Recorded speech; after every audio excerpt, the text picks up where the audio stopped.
Yes, I look busted. I'm aware.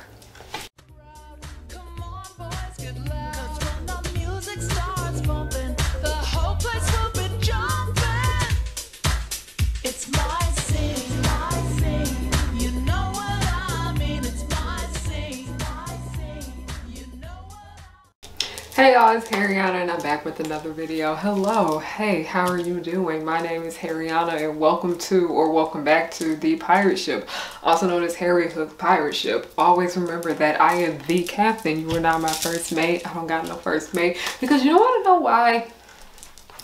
Nobody's worthy of being the first mate. Hello everybody, this is your first time ever seeing me. Hi, my name is Harriyanna and I like to make content based off nostalgia and family and children's entertainment.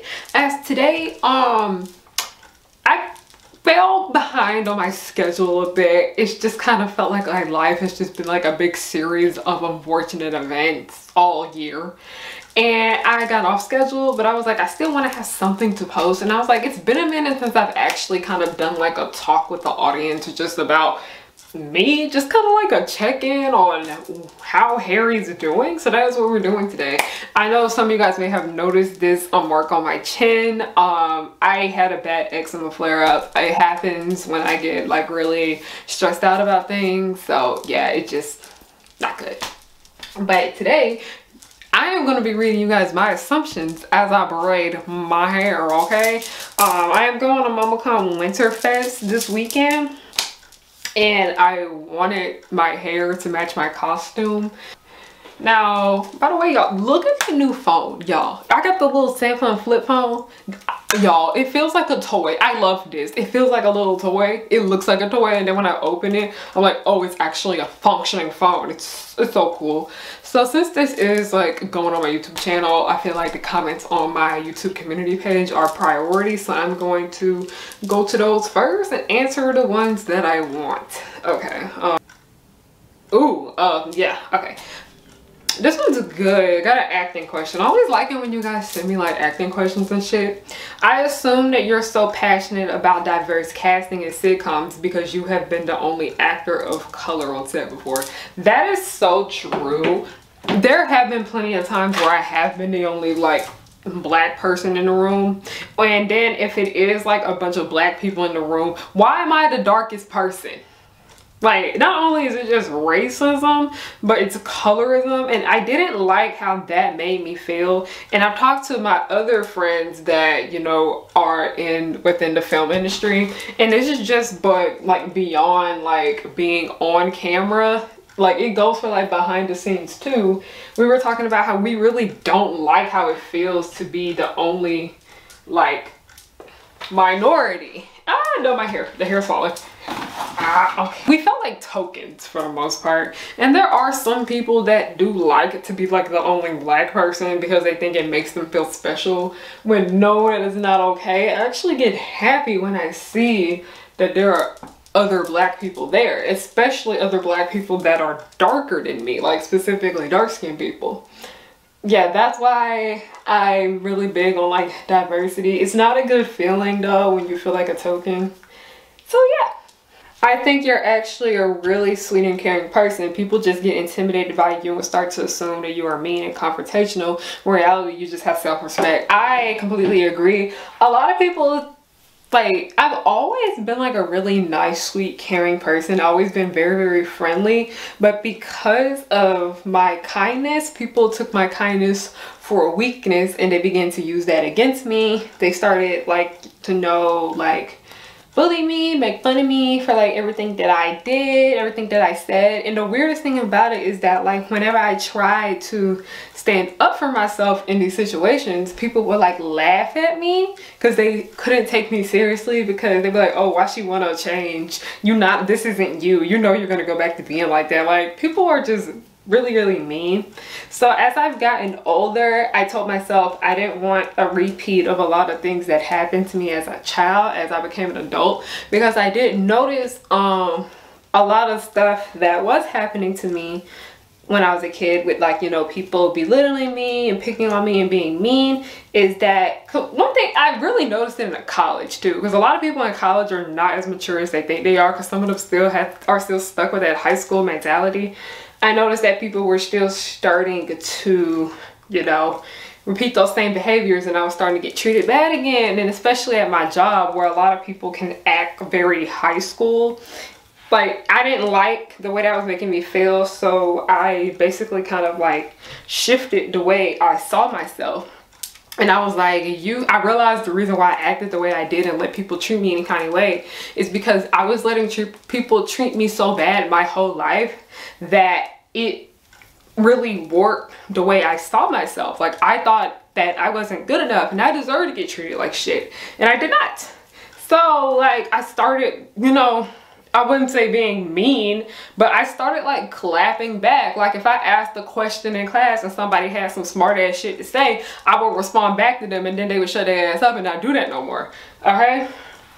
And also, like, when people tell me about, like, you know, mean people on the internet and shit like that, and I'm like, no, because one thing I have noticed on the internet and in the real world, and I really noticed this a lot more when I began working, like when I went into the workforce, because I wasn't really around white people until I was 18 when I started working. I mean, white people my own age, is that people are too comfortable with being rude to black women. Like, they are extremely too comfortable with being mean to black women. I've noticed it a lot of times in high school when like black boys would be mean to like black girls all the fucking time. And especially they were mean to those like of darker skin or those who weren't conventionally pretty, like had like gap teeth and a big nose. They would still like find like little things to like pick on them about. Like, it was colorism, but it was also featureism too. Like, it was very strange.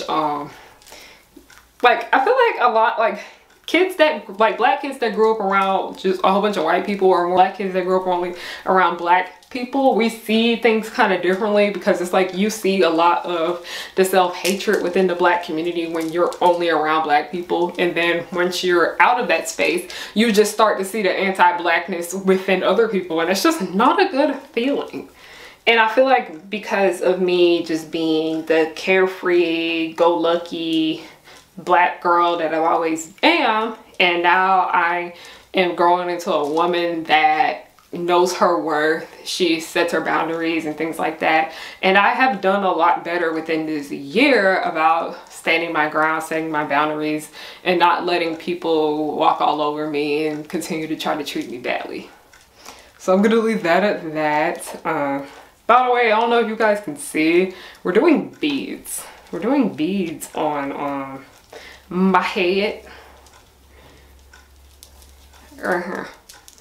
So I'm gonna get the beads, and then we're gonna move on to the next question. Y'all, putting beads on, beads are like stepping on Legos. Comment all about black people that wear beads in their hair. Isn't this shit like stepping on fucking Legos? Like, ooh, my foot be hurting when I be like, I realize I dropped beads, but okay, anyway. Oh, this is a fun one. I assume you like the color red. It's funny because red was a color I never really liked when I was younger, but I really love it a lot now that I'm older, because I don't know if you guys can see, but I do have red undertones within my skin, and people have always told me that red would be a very pretty color on me because of the red undertones that I have. And I did like start experimenting with red hair and whatnot, and red is like a color I really like now that I'm an adult, because it expresses how I feel. Like, sometimes I feel like a Gresco, where I'm just like rage on the inside. That's why I like started leaning more towards the color red, because I feel like red also represents the like kind of chaotic energy that I do have sometimes. And blue will forever be my favorite color. It's always been my favorite color since I was like 4 years old. Like, specifically like light blue, baby blue, that kind of blue. As you guys, y'all know, if you like shop from my store, you see that everything is like blue when you get it. It's just like I said, you're always changing, and I just kind of like leaned more towards the color red now that I am older. I assume that you like to read novels and books in general. Yes, I love books. I've always loved the books ever since I was little. Like, I would be so happy on the days when we were like in elementary school and we got to go to the damn library and pick out books.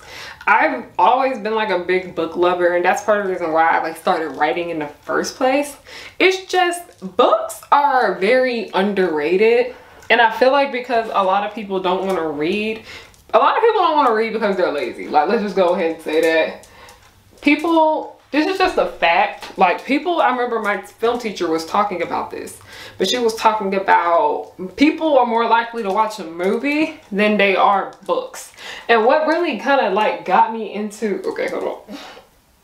Okay, but what really kind of got me into like more books in the first place, as I said, I've always liked them, but I've noticed they were turning a lot of books that I've read before into movies. And then they were also turning books that I've never read before into movies, and that encouraged me to go out and read the book. It's just people like, books have so many great, amazing stories in them that I think we don't see too much on television. And also just like some things just kind of don't work well when they're adapted into a book. Not adapted into a movie or a show. They're just better off as a book because it's all up to the reader's imagination and what they choose to do with that, and how you picture the characters and how you picture the world and everything like that. But I feel like no matter how popular a book series is, if it doesn't really have a movie attached to it or anything, people are just kind of not gonna care about it. Because I know for sure, I'm pretty sure the Percy Jackson book series is actually very, very popular, and I didn't really get into the book series until one of my friends like would tell me about how much she liked it, and then I saw the movie, and the movie actually encouraged me to go read the book because the movie was not all that great to begin with. So yeah, but I just can't help but think of how much more popular Percy Jackson would be if it had a better adaptation. But yeah, that's all I'm gonna say about the entire book thing. I really highly recommend a lot of y'all go out and read some books, please. I have book club every Saturday. We ain't gonna do it this Saturday because I was busy doing Toonie shit. But we have a book club meeting tonight that we're doing, and we're doing like a picture book. We're like shifting back and forth between novels and picture books. So tonight we are going to be doing a picture book, and I cannot wait. I love books. I love talking about them. I just love books. I love books so freaking much. My favorite Gorillaz character is Tootie. It was actually Noodle. Like a lot of people, I have literally a poster of Noodle I've had in my room since I was like a teenager. I love Noodle. I think the main reason why I gravitated more towards Noodle because she was like at the same age as me and she was also a girl. I love Noodle. It was weird when I saw people were trying to ship Tootie and Noodle together, and I'm like, no, he known her since she was like 9. That's weird. I really do like Tootie though. Like, I didn't really care too much about Tootie though when I was younger, but as I became like an adult, he grew on me. He really did grow on me. I wouldn't really say I have a favorite now when it comes to Gorillaz. The only Gorillaz I really don't like is Murdoch, because Murdoch fucking sucks. Like, I don't think anyone likes Murdoch. I think that's just part of like the thing when it comes to Gorillaz. Murdoch kind of represents those people in the music industry that make good music but are horrible fucking people. No one likes Murdoch over here. I was laughing when he went to jail. We can talk about Gorillaz for like a long time, y'all. Like, I love Gorillaz. What drew me into it because it was an animated man. So next question. I'm sorry if you guys see me like coming back and forth. It's just, I don't want to have to keep stopping. I almost hit myself. I don't want to have to keep stopping and doing this. You enjoy drawing, but don't focus on it as much as your video and film related content. Okay, and if somebody else asked me something else,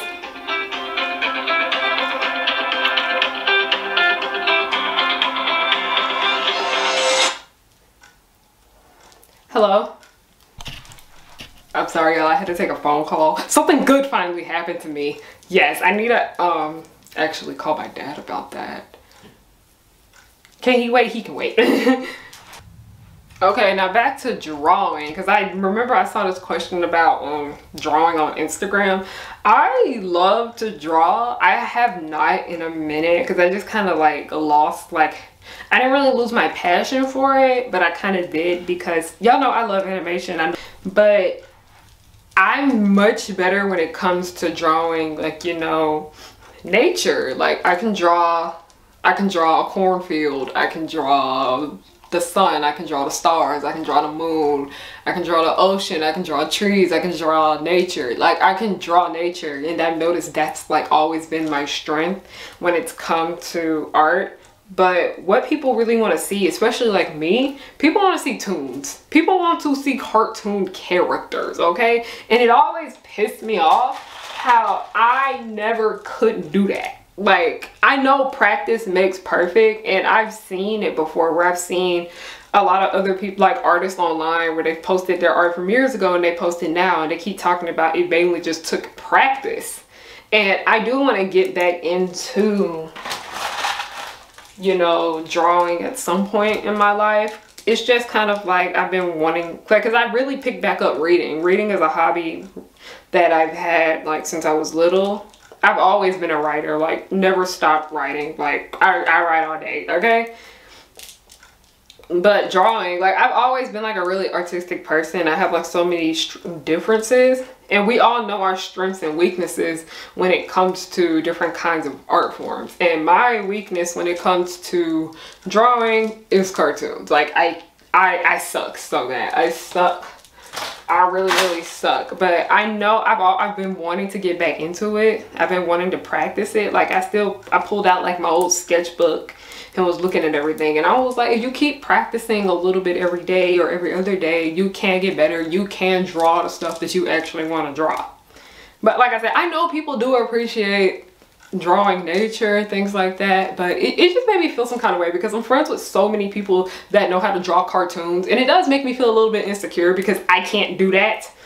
And I've talked to like people before, and I've told them about how I don't know how to draw cartoons, but I know how to draw nature. And then I've had people tell me that they can draw cartoons, but they don't know how to draw nature. So it's kind of funny. You had a furry drawing animals phase as a kid? No, I never. Y'all, I had no idea. Y'all, let me tell y'all. I had no idea what a furry was or the furry fandom until I watched My Crazy Ex on Lifetime. Have any of y'all watched My Crazy Ex on Lifetime? That show is freaking hilarious, okay? It's really like freaking funny. Okay, I think we're done right here. We need a part. We need a part again. One moment, please. But I watched this show on Lifetime. I gotta put my glasses on because I can't see shit in the mirror. But it was this Lifetime series called My Crazy Ex. And this girl was dating this guy, and she was talking to him about how he had like an interest in like furries and like the furry fandom and all that shit. And he like opened up to her about his interest and everything like that. But she just wasn't feeling it. And I understood why she wasn't feeling it. And I know people were talking about how they've, like, you know, they have partners that are into things that they're completely not into, or they think that they're completely weird or whatnot. I completely understood that. So, this guy, he would like take her to like furry parties and shit like that. And she decided to bring one of her friends with her. So she brings her friend to the furry party, and her friend ends up liking like the party. She ends up liking like the furry fandom. So I was like, okay, here. And then I was like, where does this shit go downhill? Because I'm like, she seems to like, it's obvious that she doesn't like that her boyfriend is a furry, but she's like putting up with it because that's her man. So I'm like, when does this shit start to get crazy? So one thing I found out is that like, oh my god, I hope this video does not get demonetized by me talking about this. But I found out that a lot of furries online, and I've met furries before. I've met them like at cons and shit. They put a lot of effort into their costumes, I'll give them that. But a lot of them like don't know what they look like outside of their costume. So basically her boyfriend, you know how she really wasn't into like the furry shit. He basically was just like going online behind her back trying to find women that were into like, you know, the furry fandom. So he does end up finding this one woman. They don't know what they look, he don't know what she looked like. They meet up to, you know, do the nasty. And then the girlfriend was trying to figure out where the fuck he was. So she found him and she walked in on him like, oh my god, we can't say that. She walked in on him doing the nasty with another furry. And she was like, she knew it was him because she knew what his costume looked like. So next thing I know, she's just going, oh, she's like, what is this? Yada, yada. And then her friend recognized her voice. And she was like, oh my gosh. And then she was like, wait a minute, I'm messing with your man. So it was, that's the first time I was ever introduced to furries. That shit right there. So after that, I always think about it. That I had no idea what that was until I watched Lifetime. It's the fact that Lifetime introduced me to the furry fandom. Okay.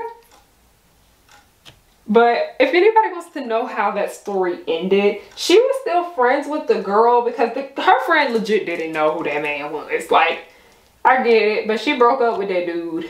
And I think he ended up getting with a person that was a furry. But yeah, that is how Harry discovered furries. I've never been into it. I had no idea what it was until then. And you know when you finally find out about something and you can't stop seeing this shit everywhere? Once I found out what it was, I couldn't stop seeing it everywhere. Yeah, I always gotta be quiet when I'm rocking the rubber bands. By the way, I always put rubber bands on my head. I don't have like the patience to like try to hold the hair in place. I don't. And it makes it, the hair's getting tangled. No, we're not doing this. Y'all really struggling watching me do my hair. Okay. No. Hold on, y'all. We gonna get it in a minute. We'll be right back. I can't part on camera. I'll be back. Okay, the hair is parted, so we are back. Moving on to the next question. Okay, this one's a good one. I don't like to drink. Or it says you don't like to drink. I don't. This is just my opinion. You don't have to agree with me on what I say, but I think drinking is pretty pointless. I don't let me put this is not product placement. My lips are just kind of dry. Y'all be getting on me about my dry ass lips sometimes too. And I just be forgetting to put lip gloss on. Don't play with me. But I, for the most part, alcohol, first of all, is like not healthy for you. Like I've always been like very like health conscious for the most part, as like, you know, like, you know, how stuff kind of like runs in the family and whatnot. And I've seen what alcohol has done to my family members before. And I've seen them, you know, get addicted to it and whatnot, as you know, especially like within the Black community. Black people, just like people in general, but you know how it is with the Black community, they don't want to talk about like, you know, mental illness and things like that. A lot of them like use like really unhealthy like coping mechanisms, and drinking is one of them. Like people, like being an alcoholic is like kind of not, it's not a great thing. Like we all are aware of it. And I see how people like kind of like glorify it too, to a certain extent, and like encouraging like other people to drink. And I'm like, no, don't do that now. For the most part, I just never like cared too much to drink. Like in my stories, I do write like characters, you know, drinking, because that people drink. Like that's just something I know. That's part of the reason why I don't really hang out with a lot of like my in real life friends too much, because a lot of them just kind of want to go out and like get drunk and stuff like that. And I'm not saying they shouldn't do those things, because they're grown, they can do what they want to do, but I just don't feel comfortable being around drunk people. And I know this because I have been around drunk people before, at a party and at like something that was not a party that was very interesting for the most part, and it just kind of like made me really nervous. So it's like I don't drink for like a lot of like reasons. The main reason why is because, one, I don't see the point in it. Two, I'm like, why would I want to put something I don't like the taste of in my body? Like, unless it's like helping me. Like I understand like taking medications and stuff like that, they don't taste good, but they help you. I don't want to put something I don't like in my body just so I can like feel good in the moment. And I don't know if any of you guys have noticed, but I'm very emotionally and mentally unstable. Alcohol is one of the last things I need to be touching, okay? Because when you're very vulnerable, you turn to things that are not healthy for you. And I get that. I remember one time I was like really like so sad, and the only thing I would eat was like fucking Ritz crackers with like almond butter, and that was like I was like addicted to it. And it took me a minute to stop doing that, but I'm glad that I did. But I just can't help but think of how much it would have been worse if it was, you know, a drug or an alcohol or something like that. So I'm like a very vulnerable person, and as I know, people within my family, and I know people too, where alcohol has ruined them, and I just don't want to go down that pipeline. I don't want to take the risk of going down that pipeline. So I just, what is the word for like people that don't drink? Because it's not celibate. I'm celibate to alcohol. Hold on, let me look it up. What do you call someone that doesn't drink alcohol? According to Merriam-Webster, teetotaler, teetotalist. An abstainer. But yeah, alcohol is just, it's not my, I don't go here. I know nothing about like alcohol. Like I think like wine glasses and like champagne and all that stuff looks really pretty, but I like the aesthetic of it, but overall I just don't care to do so. And it does make me feel a little bit lonely, because when my friends want to go out, they want to go to the club or they want to just go out for drinks and stuff like that. And like I said, I love my friends. I'm not going to sit here and tell them what they can and can't do, because they're grown, they're adults, they can make the decisions of what they want to do for themselves. But it's just like, I know I'm not going to be happy in that environment. I'm not going to be having a good time. So I just kind of like sit it out and just kind of be home by myself. Watching crime documentaries. But yeah, that's just kind of like a little insight about why I just stay away from, you know, drugs for the most part. I'm like, I don't know, it's just kind of like that entire thing with like DARE, that we were younger, and they always tell us don't do drugs, don't do. I just kind of never cared to do that. And also because my face and my body in general is how I get work. Like sadly, like I am aware that I do benefit from pretty privilege because of my looks. Like that's part of the reason why a lot of people have stated why they follow me, because they thought I was pretty.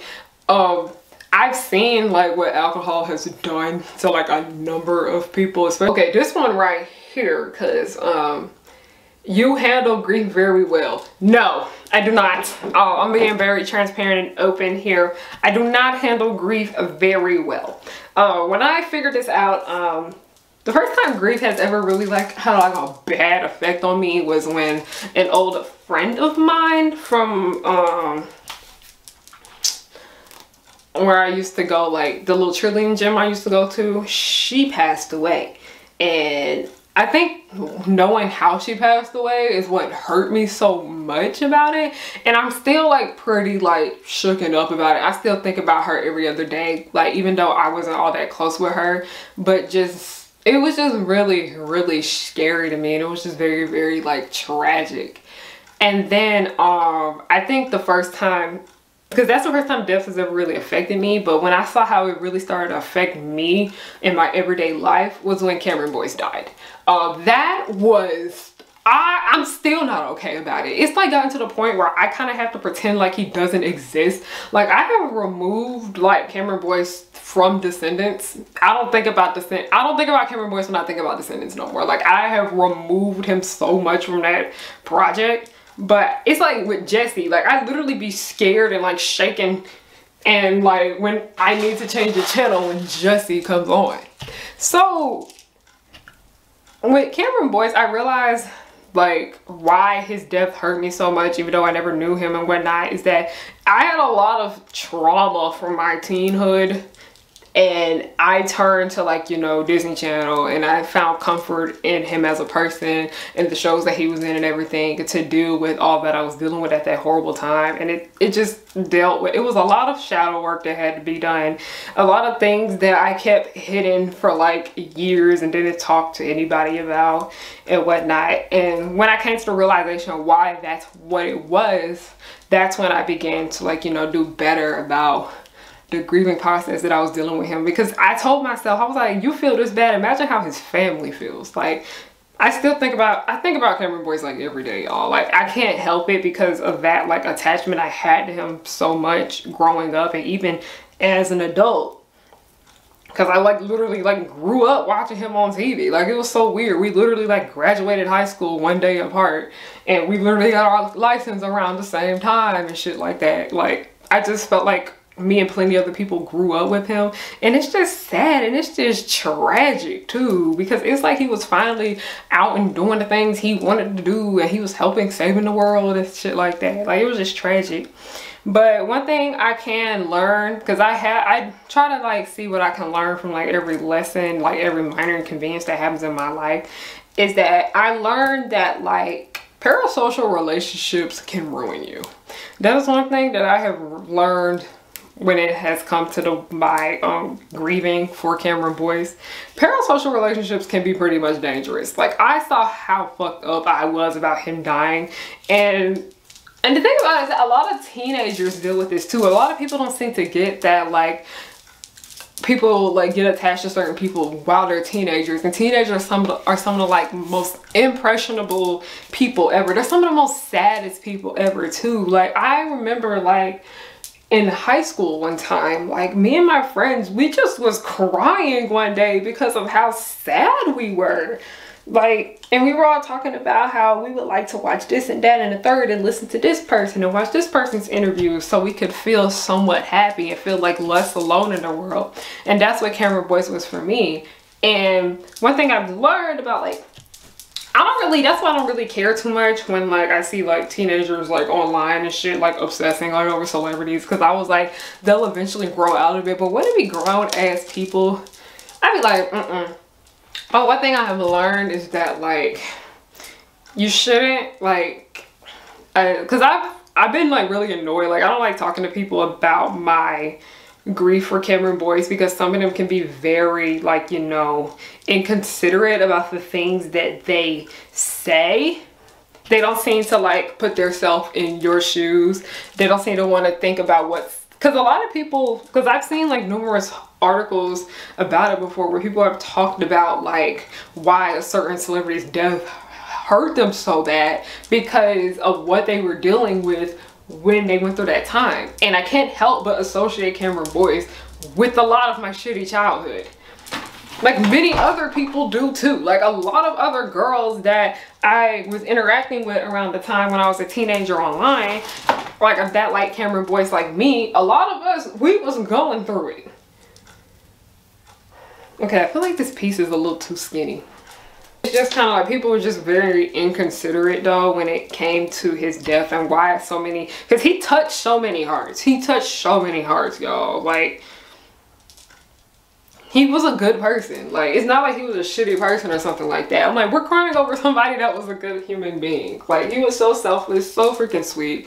Like, but it's like I kind of had to, like, as an adult, and seeing how distraught I was and I still am about him passing away, I realized that I just kind of had to, that like for the first time ever in my life, I had like, since, you know, I found out about his existence, I had to push him away for my sake, because it wasn't great for me. And I also had to push him away for that reason too, because I'm still really sad about him passing away. Like, I still wish he were here with us.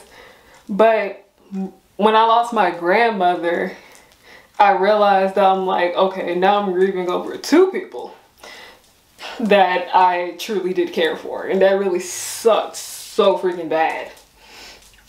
And then I lost my granddad, and then that like truly did hurt me, because That's why, like, at the end of the Progenies episodes that are out right now, that's why you see it's dedicated to not only Cameron boys, but also my grandparents.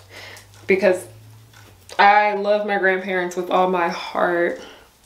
Just two very, very kind people. Some of the nicest people that I've ever known. I could just talk to my granddaddy about anything. And I remember, like, last time I saw him, I was talking to him. He was telling me, because I was just genuinely curious. And one thing, like, one funny thing about my family is that they'll be like, if Harry wants to know something, she will straight up ask you. So I straight up asked my granddad about what it was like growing up, like in like the 40s and all that, and he told me about all the racist stuff that was going on and whatnot. And I'm glad that because my family told me, they're like, I'm glad that you were like brave enough to ask your granddad about that, and he was like pretty open to talking about me with that, about that. So I'm glad that the last time I did see my grandparents, they were on good terms, but it still like really fucking hurt. It hurts so much. Like, I'm trying my best not to cry, but it's just like, it just hit me. Like, it was like that same rush of feeling like when Cameron passed away, and it happened with them. And it's because it happened in like such a short span of time. That's why it just sucks so much and it hurts so much. And I literally shut down for like a whole week. And with my grandparents passing away, they passed away within like a span of like 2 months. So that's like kind of like where everything just started to feel like it was spiraling out of control for me with this year. Because that was like back in February, and then it just felt like a series of unfortunate events kept coming up. And it's like I was trying so hard to stay positive and everything like that, but it was like not only was just the hardships of like life, but like it is so much stuff that has happened this year. But on top of the fact that I was grieving over my grandparents just didn't make that any better. And on top of me grieving over my grandparents, I was taking care of my very, very sick mother. And if you guys are aware of my mother passed away back in October, that's why a lot of people, like some people, you have noticed that I've just been a bit different in my videos, because I'm just still grieving over the death of my own mother. And I don't deal with grief pretty well. I'm just being completely honest. It's just like knowing that that people that you care for so much in your life and have like such a big impact on you and help you shape you and become the person that you are today. So know that they're just not here anymore. It really just kind of hurts. But we all have to, like, you know, come to terms with the fact that, you know, grief is a part of life. And I feel like part of the reason why death in general is just so hurtful for so many of us to talk about is because people try to like not talk about it. And I think that's something important that we need to speak about, because I remember people were talking about like we were talking about how like the topic of death is like always explored in like, you know, Disney movies, and people were trying to go off about like, y'all know I have a lot of feelings about Disney and whatnot, but so many people were trying to go off about how, you know, they were like, you shouldn't expose that to kids, yada yada yada. And somebody was like, why not? I'm like, people die. Kids' parents die. Kids' grandparents die. Kids' friends die. Kids' pets die. Like, it's a part of life. And I wish people would stop acting like death isn't something that young people deal with. Like, I literally lost my mother at the age of 22. I'm barely an adult. Like, I am an adult, but like, it's still so much work I have to do. I'm still in my first few years of adulthood. And I'm like, that hurts. That really hurts. And it's irritating because I see the way like people get angry when people want to bring up death on like in children's media. And I'm like, no, kids need to see that. Because I remember parents were complaining about that scene from the SpongeBob movie, the first one where, you know, SpongeBob and Patrick died. And that hurt me as a kid, because I realized that was like the first time I think death ever, like, because, you know, SpongeBob and Patrick came back to life. If y'all seen that movie. But that's the first time I ever really recall death like really like sitting with me, like what it actually was. Because we've had family members in the past that have died and whatnot, but I didn't really know those people like that. But watching SpongeBob all the time. Like I watch SpongeBob like every day. I've been watching SpongeBob every day since I was like 3.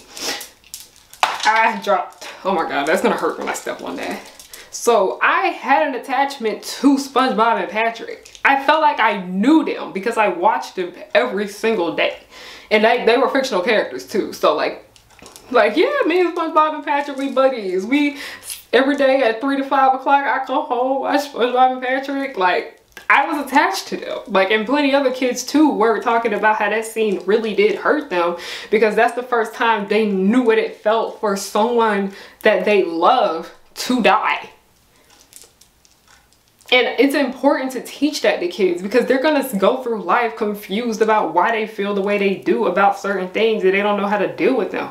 Death is something that we need to talk about more. And I don't get, like, I'm tired of people complaining when they want to put death in things that are intended for children. Like, no, it's important that kids learn about death and what it is. Like having, because some people, like some kids don't even understand what it is. Because I know some people when I was younger, I didn't know what it was, like at first, because I didn't know what it meant for someone to be dead. I thought they were just asleep. Like I didn't know what it meant.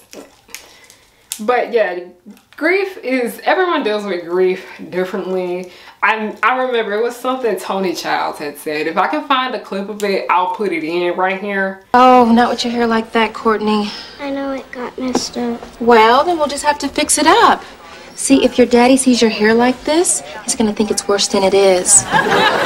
Courtney, this is a really good lesson for you to learn now. See, no matter how much you hurt on the inside, you must always look fabulous, because the world preys on weakness and it's never fair to ugly. Yeah, if it looks like I have it all together, I don't. I'm just, you know, the world is not nice to ugly. I love Tony. Tony pissed me off so many times, but she be making points. She be making points.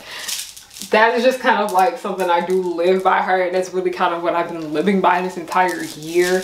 And I was like, I may not feel good, but I look good. But yeah, I think that was pretty heavy to talk about.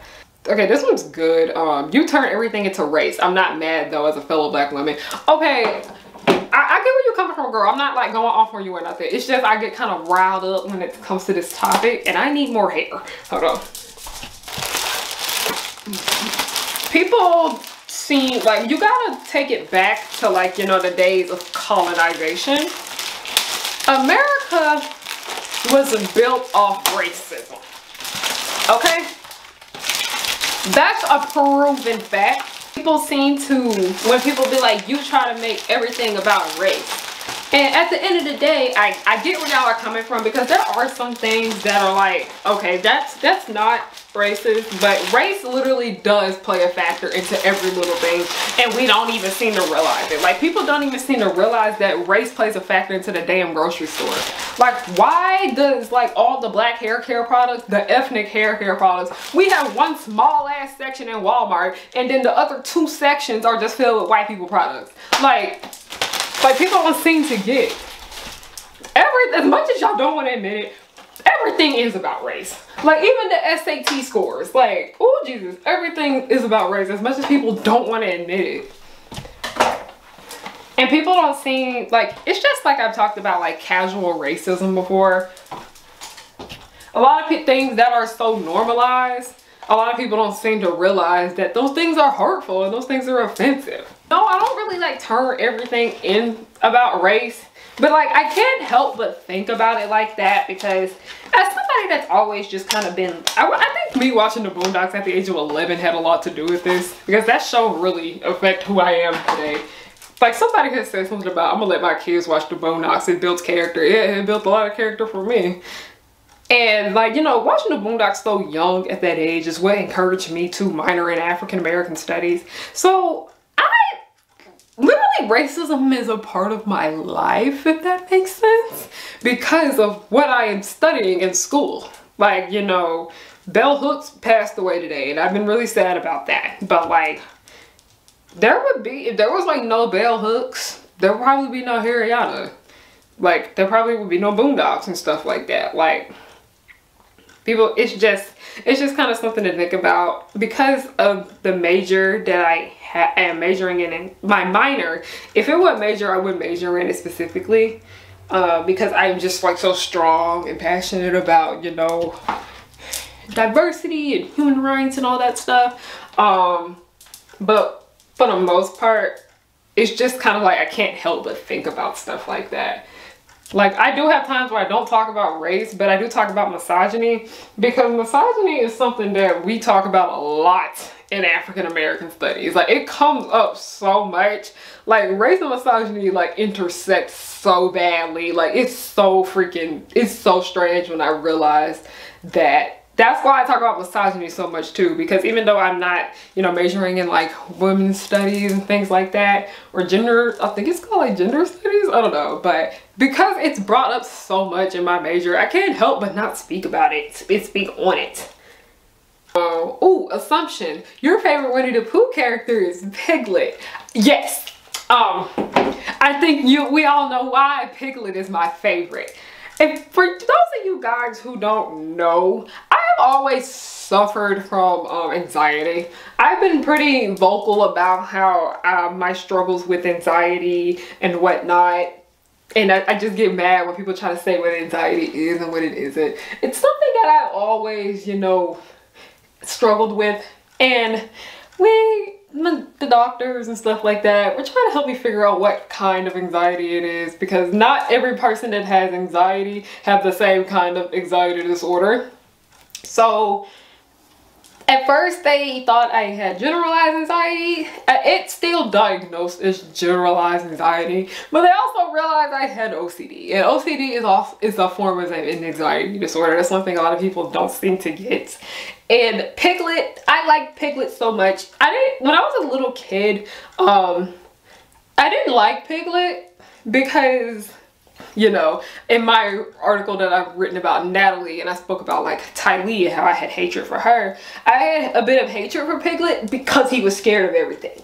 And I was scared of everything. Like, I noticed like I had issues with anxiety when I was younger because of how I was like so afraid of heights, and how I didn't like roller coasters, and how I would like just fucking cry if somebody tried to make me get on a big, like, I remember they were trying to make me get on the Great American Scream Machine at Six Flags Over Georgia, and I threw a fit. I was not doing it. Like, I was terrified. I wasn't getting on that shit. That's when I noticed that like there was a issue. There was something like questionable about me. I'm not trying to say it's a bad thing, y'all. Don't take what I said as like anything bad, but we knew that there's something wasn't right. And then like in middle school, once I always got picked on since I was really little. But in middle school, when like it was kind of like its peak, it wasn't really its peak, but when it was starting to get up there, that's when I like started having panic attacks. That's when I was like, whoo, okay. So then when I got to high school, I did rewatch a few of the Winnie the Pooh movies, and I really was drawn to Piglet because I didn't like Piglet because he was a scaredy cat. That's why I liked him when I was little. But now that I got older, I really enjoy Piglet, and I find comfort in his character. Mainly when I was like in 9th grade and I watched Winnie the Pooh finally. Like, I started rewatching a lot of the stuff I watched as a kid. I found comfort in his character because he reminded me a lot of me. Just very, very scared of everything, but he still was strong. He toughened up. He faced his fears and whatnot. And I understand what it's like, especially like dealing with OCD. You're sometimes your own worst enemy. Like, you really can't let like your negative thought, like intrusive thoughts and negative thoughts and scary thoughts ruin you, because there's some times where I get through the day and I have to stop because my brain will start rushing like with like terrible, terrifying, scary thoughts, and I really have to yell stop out loud in the middle of the day, in the middle of what I'm doing, so I can stop thinking like that. Like, it's rough, y'all. I'm sending love to everyone that's watching me right now that suffers from OCD. Yeah, Harriyannahook has OCD. So, yeah. It's something that I never really was too vocal about before, because I was just kind of like ashamed of it for the most part. For those that do suffer from OCD, you are not a terrible person. Okay, like, your thoughts do not define you. You're gonna be okay. Just take the time to tell yourself to stop, stop. Like you just gotta have to learn how to calm yourself down when you get like that. And I notice when it's like close to like, you know, that time of the month, that's when the OCD is the worst. Okay, oh Jesus, it's not good. It's not good whatsoever. But we gonna get there. We're gonna get there. It's a struggle, especially because in the winter, seasonal depression. Y'all, seasonal depression a little too seasoned this year. They came with extra seasoning. They put a lot of Old Bay seasoning on there. Oh Jesus. Someone asked, that's funny, you don't like roller coasters because you're afraid of heights. Yeah. Oh, I like this one. Probably a wild assumption though, you got into the stripper aesthetic after your religious parents made you sexually repressed. Let's talk about that. Since I was about 18, when I graduated high school, I have been obsessed with strippers. Like, just, I don't know. I think it's just kind of like the strip club aesthetic is like very cute to me. I think it's really, really cute to me. It's funny because I find beauty in things that I am not interested in. Like, I think alcohol bottles and wine bottles are super cute, but I don't want to drink. And also because the world hates sex workers, okay? We are aware of that. The world hates sex workers, okay? So I mainly started watching like a lot of like stripper vlogs and like stripper YouTube. Y'all, I be always on stripper YouTube, okay? I mainly started watching stripper YouTube in the first place because I wanted to get like insight on what it was actually like to be a stripper, because the only time I have seen shit about strippers was on TV and they always portrayed them in a negative light. But I was like, y'all, these are people. These are people like us. Like, I don't know. It's just kind of like, I grew up thinking sex work was, you know, people were mean to sex workers and always talking shit about prostitutes and stuff like that. And I didn't know, I had no idea that like stripping was sex work before. So I got in like really like into it and I was like, oh, but like I said, there's like ugliness behind everything. Like, as people know, I'm an actor and it's not all that glitters and not all that gold. Acting is honestly, I think, in modeling, because I do model too, it's honestly not that different from stripping. It's really not. It's really not all that different. Like, they are different at the end of the day, but they are very, very similar, okay? Because I remember Tyra Banks. Woo, okay. Tyra Banks. One day I'm just gonna sit here and make a video called In Defense of Strippers, because I am just tired. But Tyra Banks, y'all know when she used to the Tyra show, and Tyra's a character, let's just say that. She was like talking shit about like women that strip and everything like that and yada yada. And I was like, Tyra, haven't you literally walked the runway in lingerie? What you doing? No, you're not that much different, ma'am. Okay, it's not that much different for the most part. That's when like I realized like strippers are people just like us, and I got a better understanding of it. And I also think pole dancing is very beautiful, okay? I love to watch FK Twigs' pole dances. Like, I live for when she posts a pole dancing video on Instagram. Like, I think it's a very beautiful form of dance, but you know, people always associate it with negativity. Stripping, like, stripping isn't, it's not a bad thing. The stripper world is not all that, okay? Yes, you get paid a lot of money, you get to wear cute outfits, you get to dance and whatnot, but there is a lot that is not, like, you gotta deal with scary people, drunk people, like, you know, mean people. Like, because I've heard people are really, really mean to strippers. I have seen so many like stripper vlogs where people were talking about how men, they like kind of have to suck it up if they want the money, but like men would like just be degrading them and being like extremely mean to them. And I'm like, these are people just like us, don't do that.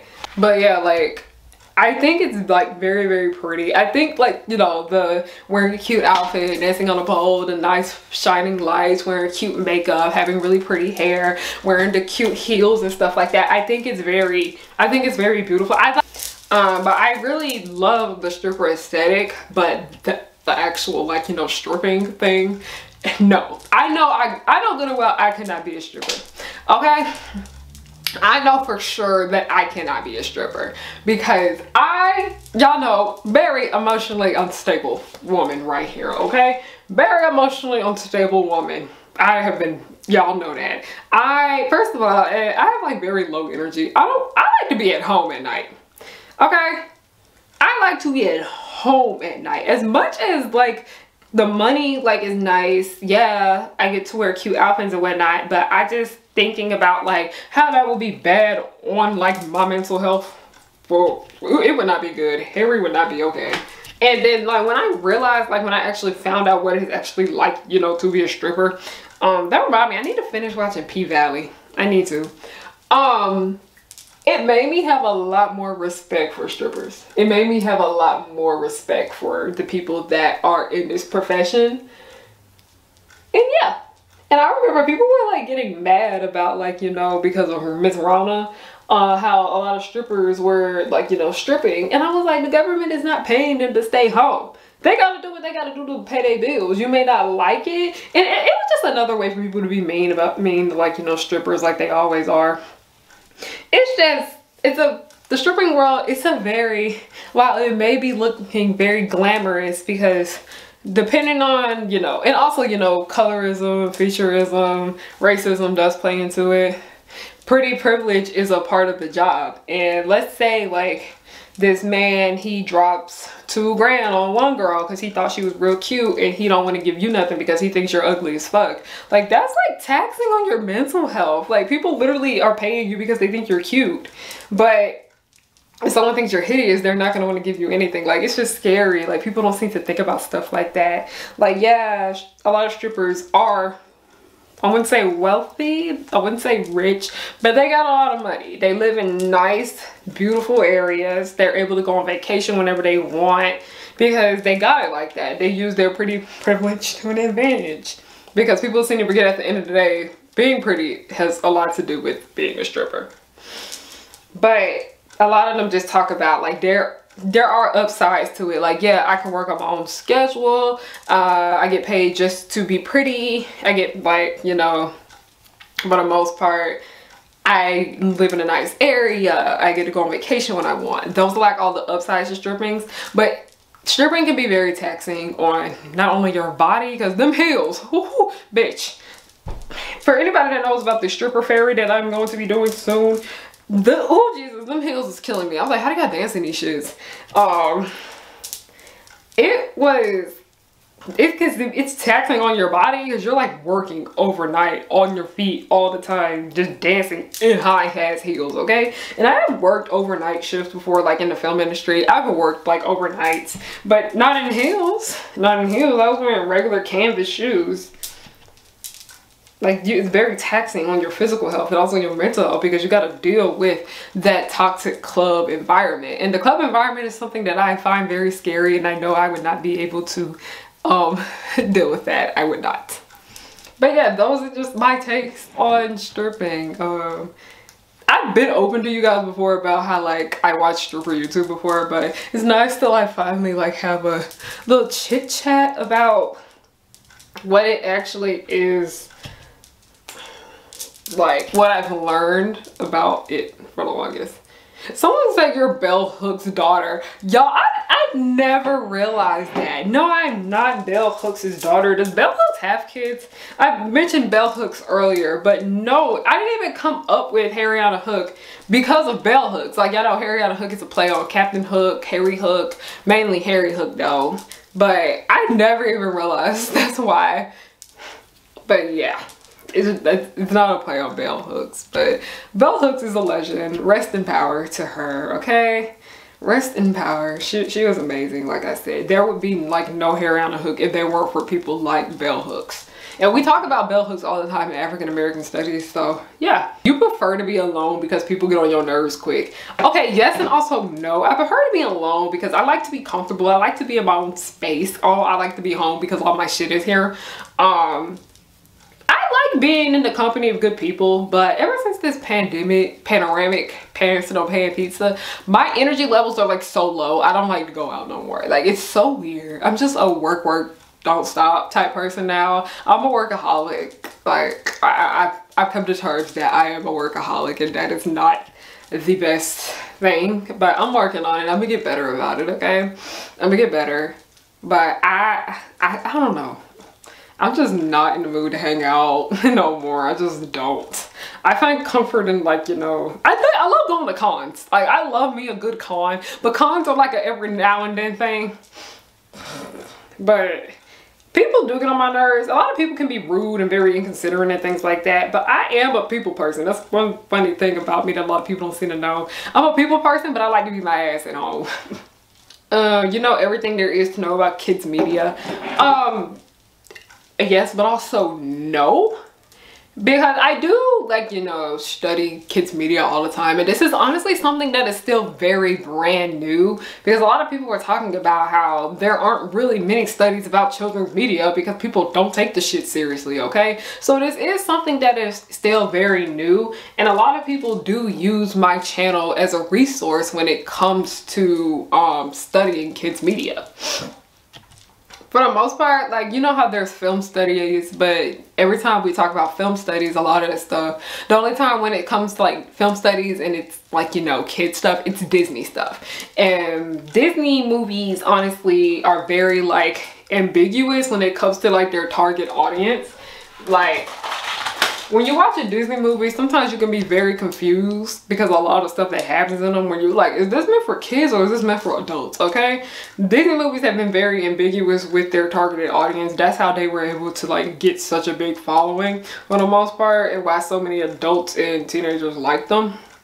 But, like, stuff that just doesn't really appeal too much to adults, or just things that people don't think appeal too much to adults when they actually kind of do, because I notice a lot more, mainly specifically animation, not live action kid films and things like that, they appeal more to adults. It's just a thing that is still very new to people, that we just kind of have to sit and take the time to, you know, think about them, because I am in the process of making a book about, you know, children's media, like children's entertainment, because it's just, like I said, it's just something that is completely, like, overlooked, and things won't seem like, you know, like I said, people like bell hooks help, like, you know, people talk about, like, you know, race theory and everything with, like, African American studies and whatnot. It's just kind of like these things won't be a thing until somebody starts doing them. And kids media is always something I've been into since I was a little girl. Like, ever since I was little, I watched, like, adult sitcoms, or, like, sitcoms for, like, people of all ages, like, you know, Sister and Moesha more when I got in middle school, and Family Matters, like, all the time. But kids media is something that is just kind of like, it's always been very overlooked, and I am glad that, like, Generation Z, like people like me, I'm Gen Z, we are finally taking a mature look at these works and not judging them as, like, stupid kid stuff. That's the reason why it's just, like, weird, because media made for kids has always just kind of been thrown away, and people don't seem to understand how important that is, because these are the people that are going to be, like, our future, like, politicians, like, our future entrepreneurs and things like that. And I, like, growing up, I would see the way, like, these shows, like, would affect my classmates, especially, like, the entire thing of, like, misogyny, where, like, boys would see girls being mean. Boys would see boys being mean to girls on TV, like, showing, like, you know how that entire thing to be like, if he mean to you, he like you. They used to do that shit all the time on TV, and that is not good. Could say I'm a kids media, like, kids entertainment expert. I think you can say that, because a lot of people do come to me and say, I never thought about kid shows like that until I start watching you. Like, so I get it, and yeah, like, my channel could be used for educational purposes. It's entertainment, but it's also educational, because, you know, y'all, a lot of people told me they have learned a lot from watching my channel, so I find that very, y'all, this is getting on my nerves. Oh, no, not now. Y'all, this, one thing about braiding hair is that a lot of this shit be cheap as fuck. And it's just not cute. It's just not cute. You watch Miraculous Ladybug and judge the characters. Yes, but also no. Yes, I watch Miraculous Ladybug for the characters. I've always been a person that's more focused on character than story. It shows in a lot of my work too, where it's more about character development than the plot moving. That has always been like that. if Miraculous Ladybug didn't have, like, have y'all ever watched something where it was good, but like you didn't really like the characters? Like a lot of Shakespeare work is like that too, where it's just like, I don't care about none of these people, but good story, bro. Good story, bro. That's how it, Miraculous Ladybug, the characters are what carry the entire franchise. And I watch it for the characters, and I can't wait to see like what they're gonna do next and whatever, and kind of don't care too much about the plot. You're tall. That's funny. Why do y'all think people have a, I remember it was one stream I did where people were saying that they thought I was like 5'8" or 5'9" or 5'10", and I was like, where are y'all getting this information from? I am 5'3" at tallest. Like, I am 5'3.5" at tallest, okay? Because every time I get measured, it is some different shit. That's why, like, most of the time when I get measured, it will be like 5'2.5", 5'3", or 5'3.5", and I'm like, why does this shit keep changing? So I don't know, but I'm not tall. I am not tall. I fall into the petite modeling category where we are hated because we are short. Yeah. Okay, you know, this one says you know what you want to do after college, but you're not sure how you're going to get there. I know for sure that, like, I still want to work in entertainment, be an entrepreneur and shit like that. I'm kind of already doing what I want to do now. And then for, like, after I finish school, but I know that degree that I do plan to get will help me a lot more with, like, you know, proving myself and whatnot. Because, like, at the end of the day, people take people, I'm not trying to like be rude or nothing about like people that don't go to college or nothing, but a lot of people take people who have college degrees more serious in the workplace. Like it's just kind of been a proven fact at this point. So I just hope like in the near future when I do have that degree, my work and everything that I plan to do will be taken more seriously. Okay, someone asked, you're the oldest or the middle child. That is false. I'm the youngest. There's only 2 of us. And I'm the baby. But it's funny because I'm taller than my older sister. But yeah, it's funny. And we're only like a year apart too. So I never really felt like I've had like an older sibling. I never felt like the younger sibling because we were always, me and my sister, we just consider each other to be like the same age. And I remember my aunties would say like me and my sister are twins. Like she would still like call us the twins. Like it's funny. But yeah, I'm the youngest, but honestly, it's no. Me and my sister don't really feel like twins. Like, we don't really feel like there's an older, younger sibling dynamic there. We just kind of feel the same age. I assume you're younger than you are. Your youthful appearance and mannerisms while talking are so charming. Oh, thank you. I've always been told that, like, as I am adult, I've stated plenty of times in this that I am grown. I am 23 years old. I recently turned 23 last month. A lot of people have told me that I do have like because I've always had like a happy-go-lucky sense about me. People always told me that I've had like a really cute charm about me. Like people have always said that I'm like really cute. I'm like very cutesy, very like fun, like, and I have like a lot of energy and shit like that. So I get why people think I am younger than what I say I am. Because I remember someone tried to say that I was lying about my age, and somebody had said that I was actually younger than what I was saying. And I was like, y'all, who lies about being older?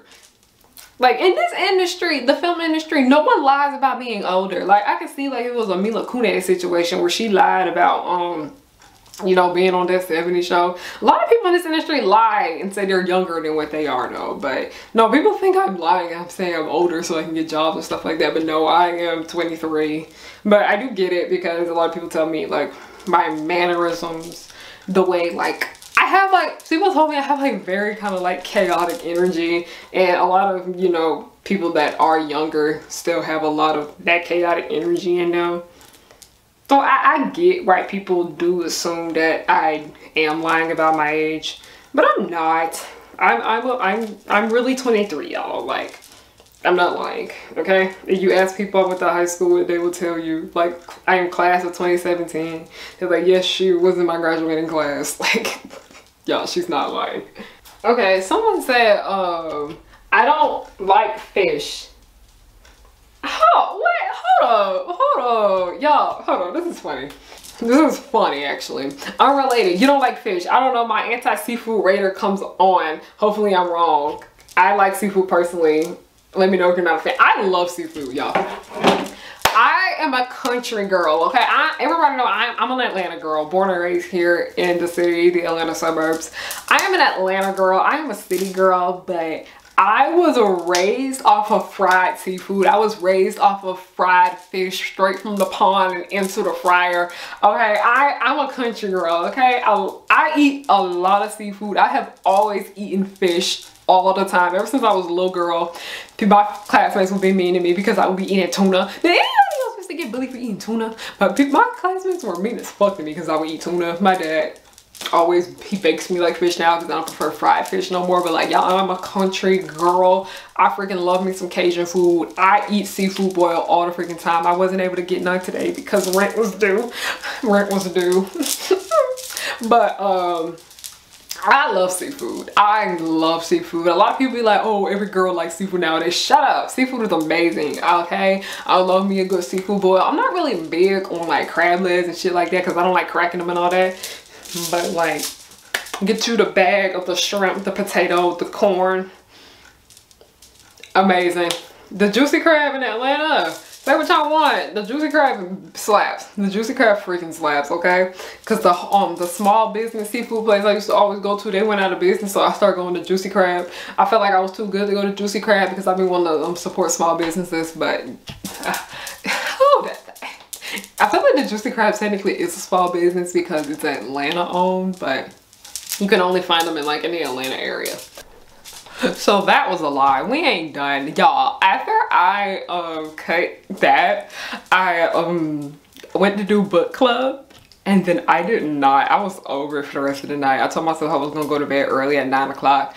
I stayed up until like 12 watching a stream on Twitch. Okay, your girl, whew.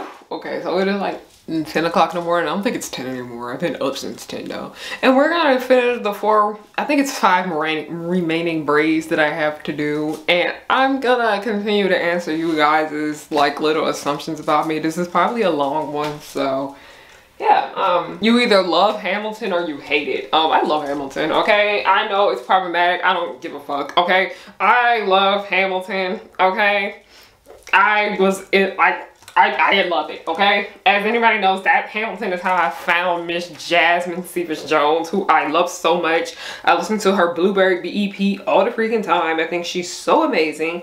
Yeah, I had a Hamilton phase, like summer of 2020, and I listened to the soundtrack all the time, and it was in my Spotify Wrapped. Yeah, I love Hamilton.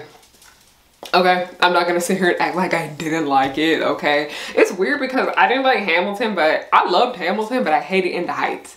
And I'm usually not into like old stuff like that, like for the most part, like stuff that takes place like in the 1800s. That's why it took me a minute to give Bridgerton a chance and all that. That's why I was so surprised that I loved Hamilton, but I hated In the Heights. Like, This one's funny. You can M-word a racist, but be scared to ask for extra sauce. Actually, no.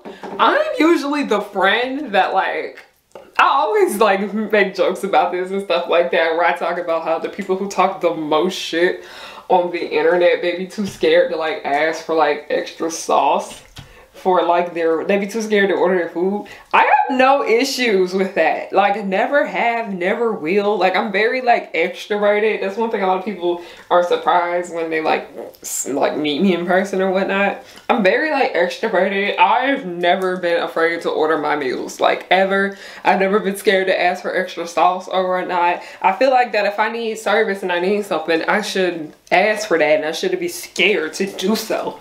Like, that's just me. That's just me. That's weird because a lot of people seem to assume that because I'm like a homebody and whatnot, that I like am scared to talk to people, or I'm scared to like, you know, do customer service and things like that. And that is like not the case whatsoever. I'm a very outgoing person. I'm very like easy to talk to. Like, I usually speak to people first before they speak to me. But no, that's something that's never been a thing. Like, you can ask anybody that like is friends with me in real life, they will tell you, they'll be like, yeah, Harry is the person that orders everything. Like, usually if we need to order things or whatnot, and like my friends are like scared to talk on the phone, or they're like scared to like, you know, go in first or something, I would do it. It's weird because like I have like really bad anxiety, but that's just something like when like my bravery and courage kicks in. But yeah, I have no problem when it comes to like, you know, customer service. Not everyone likes to go to customer service, I get that, but when it comes to me needing something, I'm gonna get what I need. Cause I remember, I don't know if you guys watched my, y'all didn't watch it, but my Chloe and Sabrina video where I compared their dynamic to Evie and Tracy's from 13.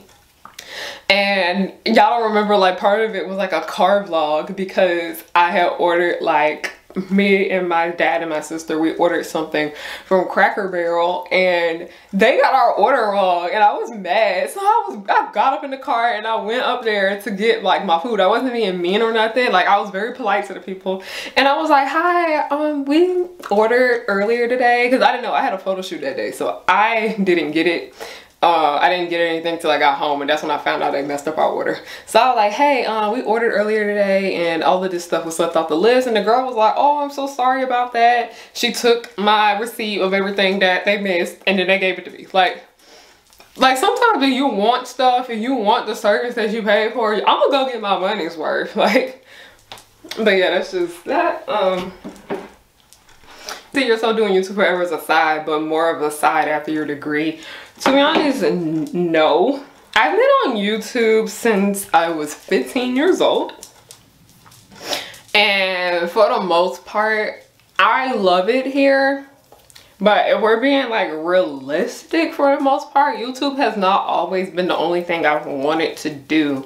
As you guys are aware that I am in college, I do a lot of stuff outside of YouTube. I have an entire life outside of my YouTube channel, and that is some of the things that you guys will see in my vlogs that I am posting this month. It's basically like kind of like my version of Vlogmas, but I'm not doing it every day because I have a whole entire life outside of YouTube. Like, I am a filmmaker, I'm a model, I'm an actor, I'm a writer, most part. Like, that's like my main focus is to, like, you know, do everything that I want to do on my own. Like, I'm just a full-on entrepreneur, and YouTube is just kind of like an extension of that. I use my YouTube money for the most part to, you know, fund the things that I really want to do.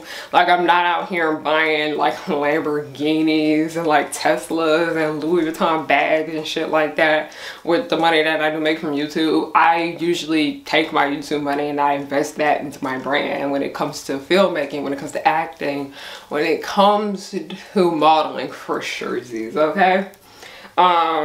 I most likely will always have my channel here, and I would still post, like, once I finally, you know, have a stable enough career to where I don't have to depend on YouTube as a source of income for me, because it is an important source of income for me, even though I do have my other job, like my in real life job. But, you know, I'm a college student, things have to be paid for college and whatnot. So YouTube is like a source of income for me. It helps me, you know, pay my bills. It helps me, you know, get funding for all the little nice projects that I like to do for myself and whatnot, for like my career wise, if that makes sense. But I don't plan to ever really leave YouTube for the most part, but I'm gonna still be here from time to time. Like, I'll still come from time to time. Like, I'm not gonna just abandon my channel in general, because I know that's where a good chunk of my audience came from, my channel. But it's not going to be like, when it gets to the point where YouTube isn't one of my main sources of income, then we'll talk. We'll talk. But I've stated before, like, clearly, like, especially with everything that's been going on now, I'm really just here for my paycheck and go. I don't care about, you know, my videos, like, going viral or nothing like that. I'm good with just my audience seeing these shits now. Like, I just kind of, my care for so much shit has just gone away this year. This year, like I said, this year beat me the fuck up. It did. Like, this year ruined me. And next year, I want better for myself. And in order for me to have better for myself, I am going to spend less time on social media, and YouTube included. Like, I'm not gonna read. I decided that when it comes to next year, I'm only gonna read my comment section once or twice a week. And you guys are aware that I am not uploading for the months of January and February because I really just kind of want to focus on the videos. I will be making videos during those months, but they'll be on Patreon. And then they'll be public in March. So if you guys don't want to pay on Patreon to see the videos during January, February, you can just wait till March. I completely understand. Like I said, I completely understand. I'm not upset if people aren't going to join the Patreon to see the early access videos. But it's just, I'm doing that for like my sake because I do need a break from social media in general. And I keep forgetting that I have gone through so much. And I was just trying to figure out, it's just like everything worked out a bit because I was just scared because, you know, bills still have to be paid. That's why I've just been so opposed to taking a break from YouTube. But it's like a miracle happened and I'm gonna be okay. Like, I'm gonna be working full time at my job then, so I'm gonna be okay. That's why I was like, okay, I actually can take the break that I need because I wasn't working full time before at my job. Like, I was working full time this month. I was working full time this month, but before I was not.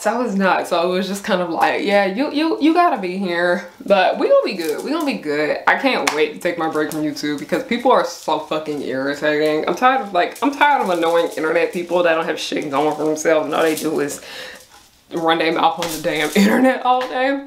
I'm just annoyed with that, and like I'm very excited to start my new program at my school and whatnot. Like y'all, I have a whole entire life outside of YouTube.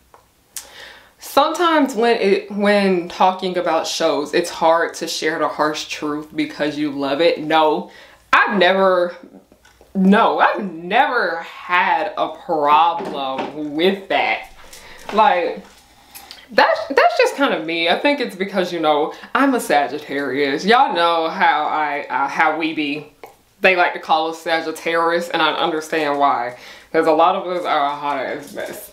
I completely get why people feel that way, but y'all know the way thing, I'm like, people think I'm too afraid to like call out the bad stuff and the shit I like. And I was like, y'all, are y'all not aware that I am like a Descendants super fan? Like, I've been a big ass fan of Descendants since like the movies like were announced. Like I wasn't all that into it like when I was 15 when they announced it, but when I was 16 and the movie came out, I was big into that shit, okay? Descendants is like literally my favorite thing ever. Like, I'm not lying when I say that. Do y'all see how I'm able to criticize that shit all the damn time? Like, yeah, like I have no problem pointing out like problems about the shows and the movies that I enjoy. Like, I love Sleeping Beauty. Everyone knows Sleeping Beauty is like one of my favorite movies of all time, which is part of the reasons why I, you know, love Descendants so much. But consent please, okay? That movie has issues and I'm not afraid to point out the problems within that shit, okay? And then also I also kind of think it was stupid how Maleficent had a wrath against a whole child, but anyway, that's a whole other topic for discussion. I love Pretty in Pink. That's another one of my favorite movies of all time, but like Ducky got on my fucking nerves. Like, I could not stand him. He was so irritating. Like, I don't know, I hate the nice guy type trope.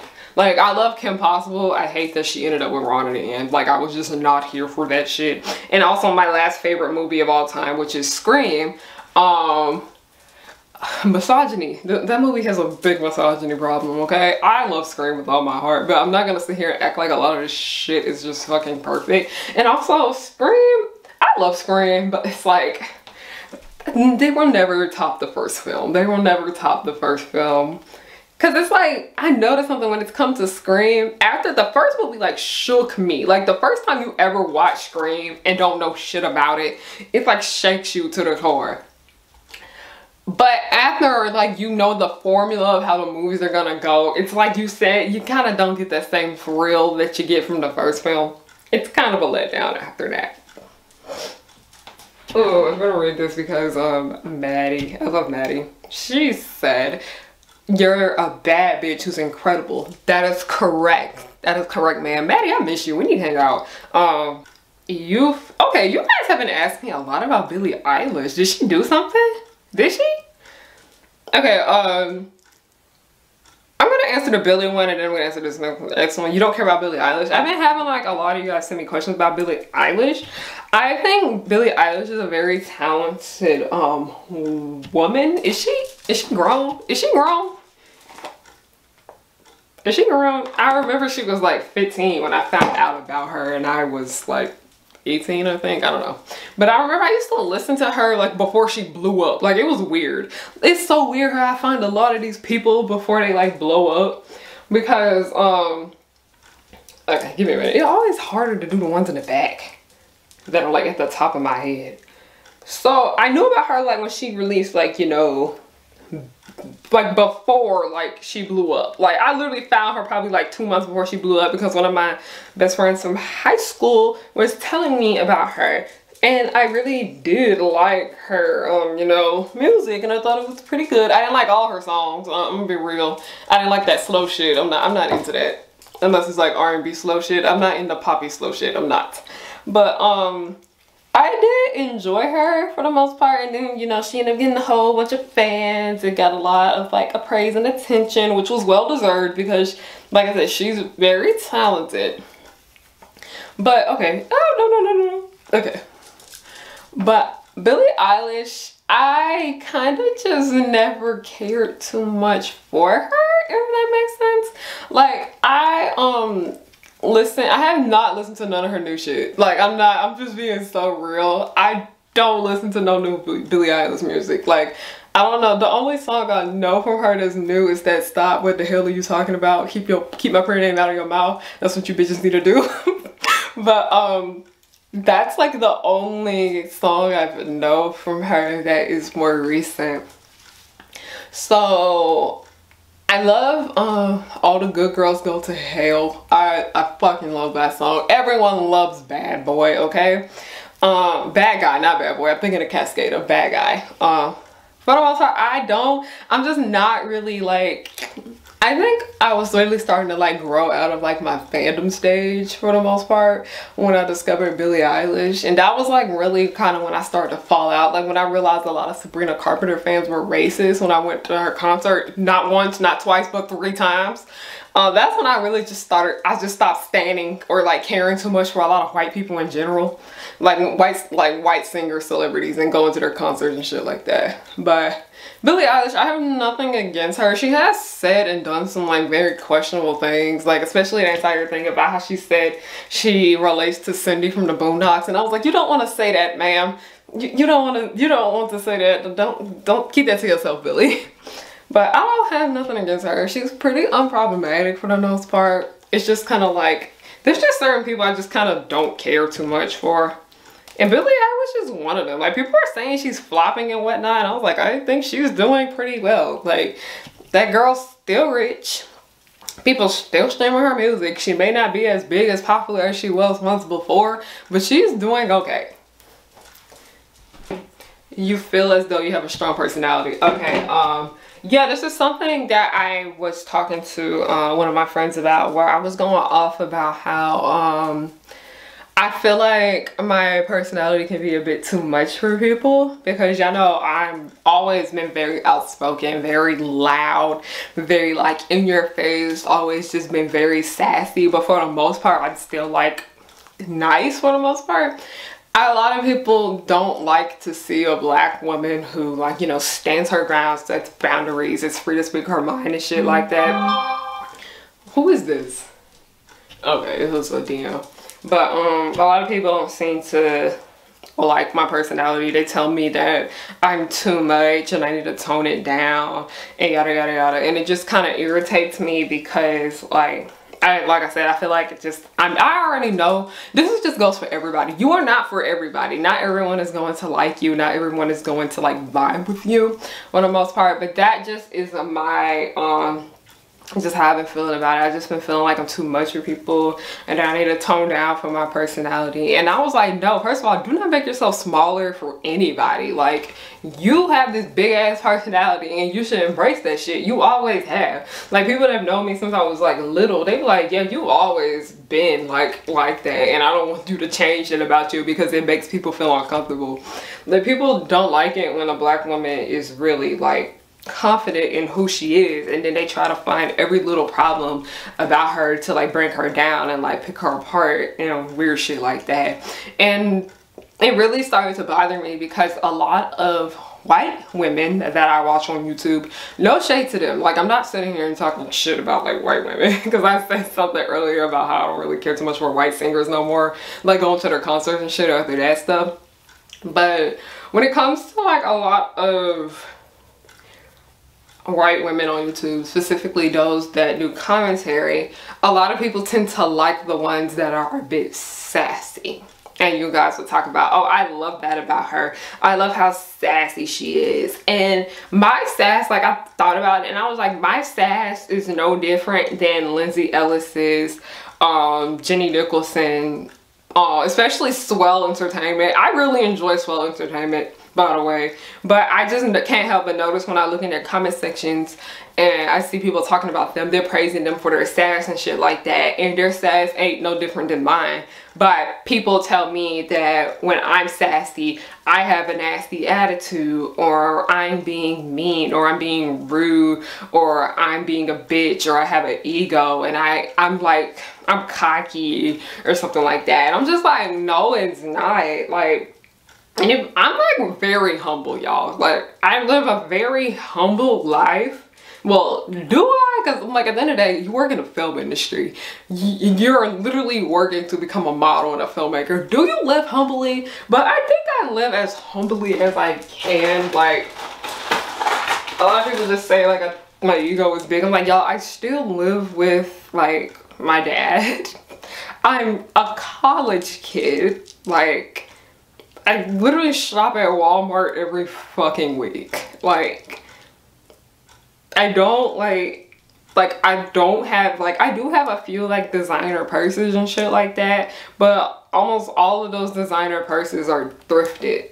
And then like the most expensive designer purse that I have is not even that expensive. It's only like $100 or so. Like, I live very like humbly, and it just kind of bothers me how people want to, people just think they know me. That's one thing about the people on the internet. Like, of course you guys watch me, of course you're gonna make assumptions about me, but people just think they know me like that because they see the type of personality that I have. And I'm like, I'm sorry, but I'm not about to sit here and pretend that I hate myself and talk shit about myself so you can feel more comfortable with me in viewing my stuff. Like, no ma'am, I refuse to make myself smaller to make anybody feel more comfortable. Like, no.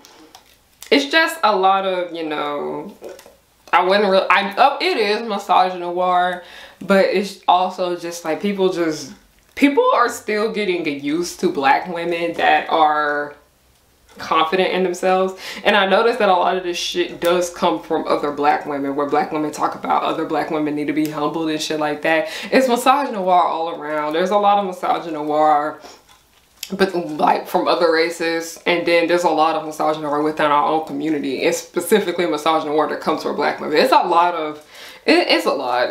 It's really bad, okay? We learn about a lot of this shit in class, y'all. So by the way, I have not picked out my classes for next semester, so I'm probably not gonna be taking anything I want to take. Ugh.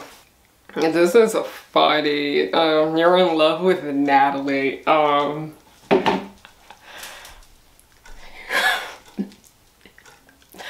Yes, but also no.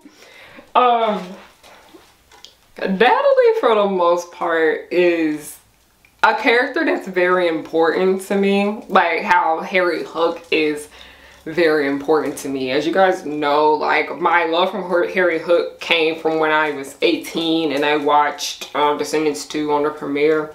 And I've always, like I said before, I love Captain Hook. I've always loved Captain Hook from Peter Pan. He was my favorite part of that movie. So seeing his son, I was like, okay, so 18-year-old Harry. No, one thing about it is that when I had that crush on him, then I realized that like I had a type. I really had a type. But Harry is like literally one of my favorite fictional characters of all time.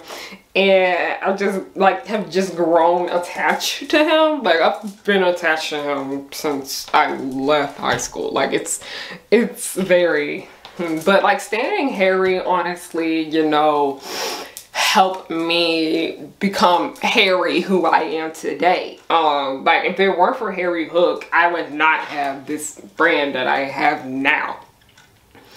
But like Nathalie, for the most part, like harriyannahook, for one part, he helped me a lot with my confidence.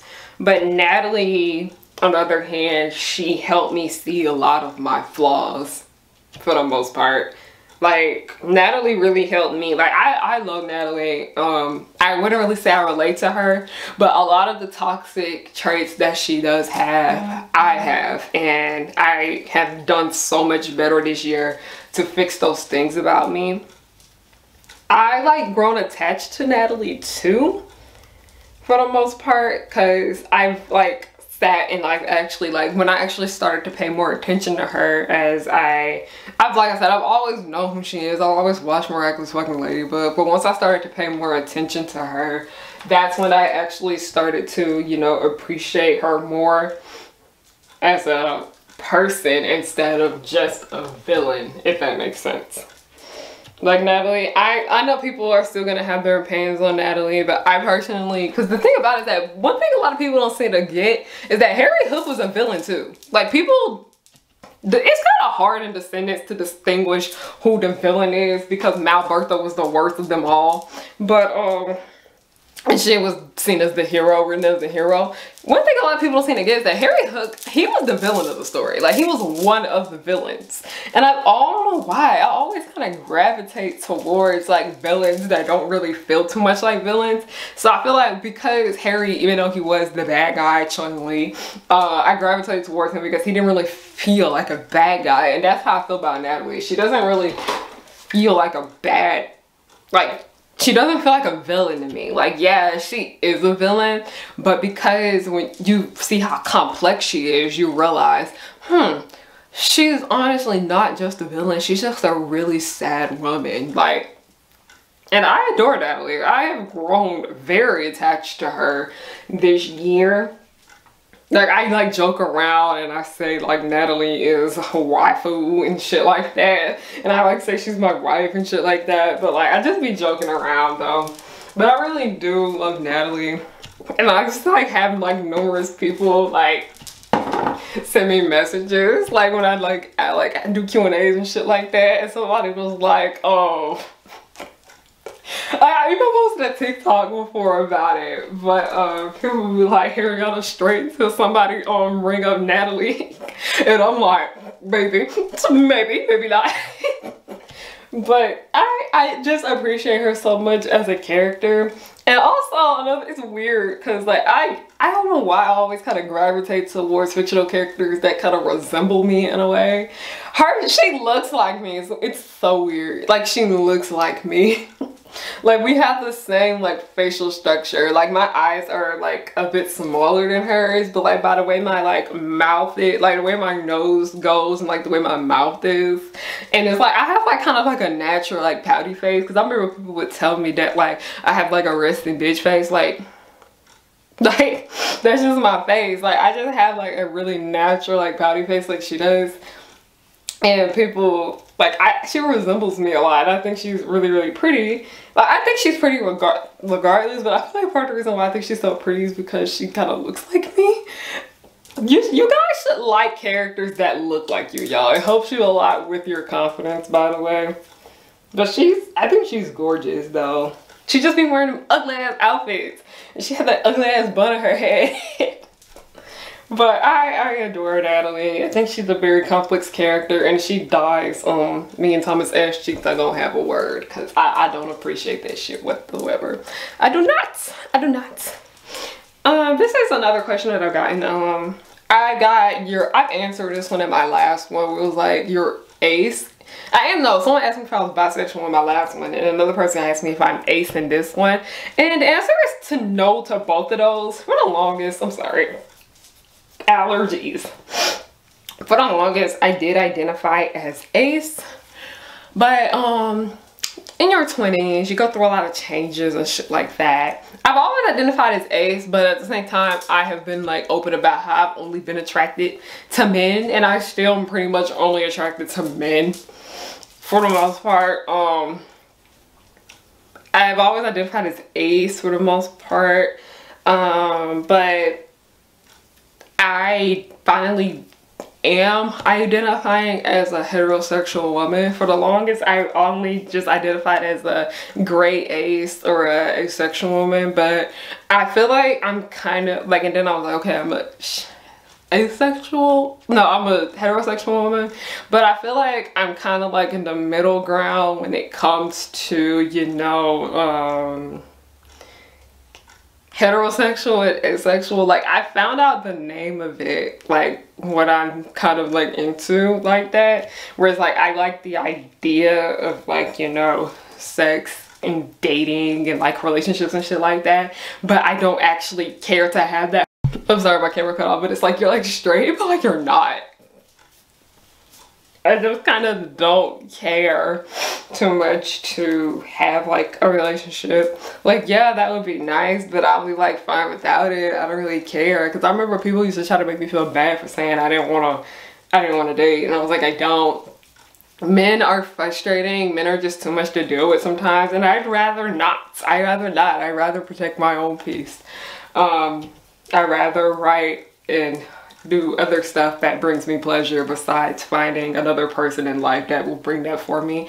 Because I'm like, you should make yourself happy more than anybody else. And I do make myself happy. I get on my damn nerves sometimes, but I do make myself happy. But no, like I don't know if I feel like I'm just a straight woman that don't want to be with nobody. Because I've even been open about how I don't want kids either.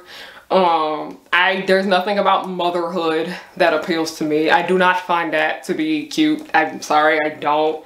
Like, I know, like, I used to have like baby dolls and shit all the time growing up. I used to think motherhood was cute when I was little, but then when I became a teenager, I was like, I don't want children. Like, no, I do not. Like, whatsoever. I don't want that. That is a big ass responsibility that I just don't want to take on. I want to relax in life. I want to just be by me, myself, and I just don't.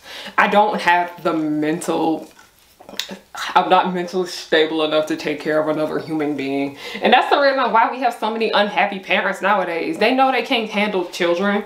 Like, just because you like children and like be a teacher. Like, that's why a lot of teachers are teachers and they don't have kids. They like children. They like to work with them and things like that. I completely get that. That's why a lot of people, not those kind of people. Those people are horrible. But people that genuinely have a deep care for children and want to help protect them and everything like that. I get that. Like, I get that, but like, people don't want to take on that responsibility of having a child of their own, because it takes a lot to raise a damn kid. Like, people just don't seem to understand it. Like, taking care of animals, like having pets is a lot. Imagine that a kid is like for that, but like 4 times more intense. Like, I just don't want to do it. I do not want to do that whatsoever. I like being by me, myself, and I like just caring for moi. Okay? And I don't really care to have a man. Like, I just don't. I like being alone. I really enjoy being alone. It's weird. It's weird. The art of being alone. And it's like, if I need people to hang out with and shit like that, I can call a friend and whatever, but I just don't care. Like, I'm just very unbothered when it comes to relationships. Like, I have like attempted to talk to guys in the past, like on Tinder and shit like that, and that shit bombed. I'm so unbothered when it comes to relationships, y'all. Like, I don't care. People be trying to ask me, do I have a boyfriend or anything like that, and I'm like, no. Like, I legit do not give a fuck. I don't. It's so funny too, because people be like, damn, you really don't care. And I'm like, I don't. I've always not cared, but yeah, it's like, I like to talk about relationships and shit like that in my art that I make, but like, having that for myself, no. I don't know why my nose is fucking killing me so bad. We have 2 more to go before we are finally done, and I can go leave the house and take care of the errands that I have to go run. Today's gonna be a long one. It's annoying kind of being like your own boss. Like, I am my own boss, but at the same time I'm not, because I still work for somebody. But Other times I do work for me, but it's kind of frustrating, not gonna lie. Very frustrating. Assumption, you don't really talk about half the hate you get secretly. I don't, because I don't want, I understand, and a lot of my followers kind of have like a deep care for me. Oh shit. I'm sorry, it's like hair. You know when you braid your hair, it's like hair gets everywhere. I'm trying to like get it out of the way. But I'm aware that a lot of my followers have like a deep care for me.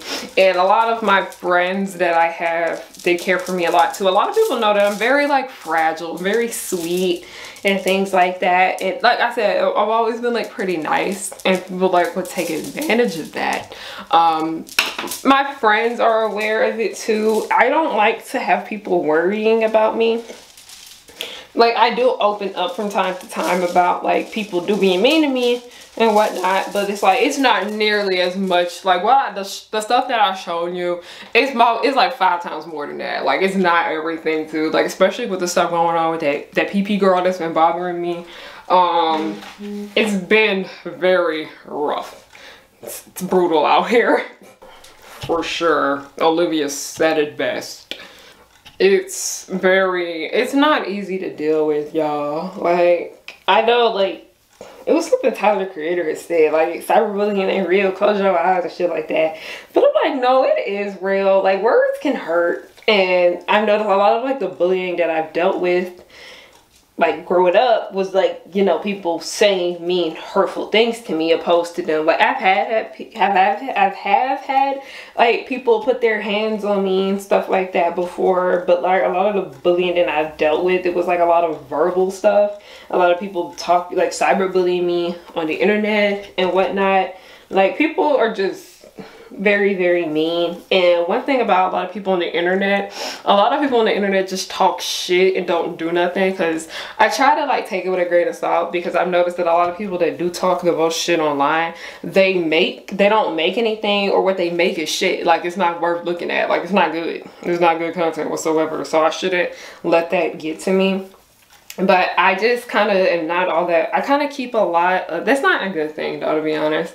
Because I remember one day I like cried on the phone to one of my friends, where I straight up told her a lot of the stuff that people were saying about me. And she was like, why didn't you tell anybody about this? Because I was like, I don't want y'all to worry about me. Because I talk to my dad a lot sometimes about like people online being like mean and like nasty to me. And he'd be ready to fight. Like, he be ready to throw hands. My dad is a thug, okay? Like, yeah, he be ready to like throw hands. And that's how a lot of my friends are too. I kind of just keep a lot of like the mean stuff that people like throw at me online to myself. But the few times that it has been pretty many times that I have been open and I've like straight up exposed certain people for being mean to me. And I see the way that my friends react to that shit, and I see how mad it makes them. But I'm not really, it's like mainly for like the sake of my friends, where I just kind of keep a lot of like the mean stuff and the mean comments to myself, because I don't want them to be worried about me. That's just one thing I don't like. I don't like people worried about me. Like, I don't like people trying to help me and shit like that. Like, I'm just a very kind of like independent kind of person. I don't like people like worried about me. I don't like people doing shit for me unless I'm like paying them to do something for me. Like, I just can't do it. I'm sorry, y'all. My nose is fucking burning. Like, I can't. Somebody said that they think I don't like Olivia Rodrigo, and what about me makes you think that I don't like her? Like, I've been pretty open that just because I refuse to talk about her on my channel, because this is not a music channel, like this is not a drama channel, this is like a childhood and nostalgia channel. Like, we talk about like, yeah, we do talk about celebrity like drama and shit like that, but that's really kind of them being done dirty back in the day and whatnot. Like, this is not a drama channel. Just because I said I don't want to talk about Olivia Rodrigo doesn't mean I don't like her. Like, I love sour. Like, I love me some sour, y'all. Like, I love sour for the most part. It's great. Like,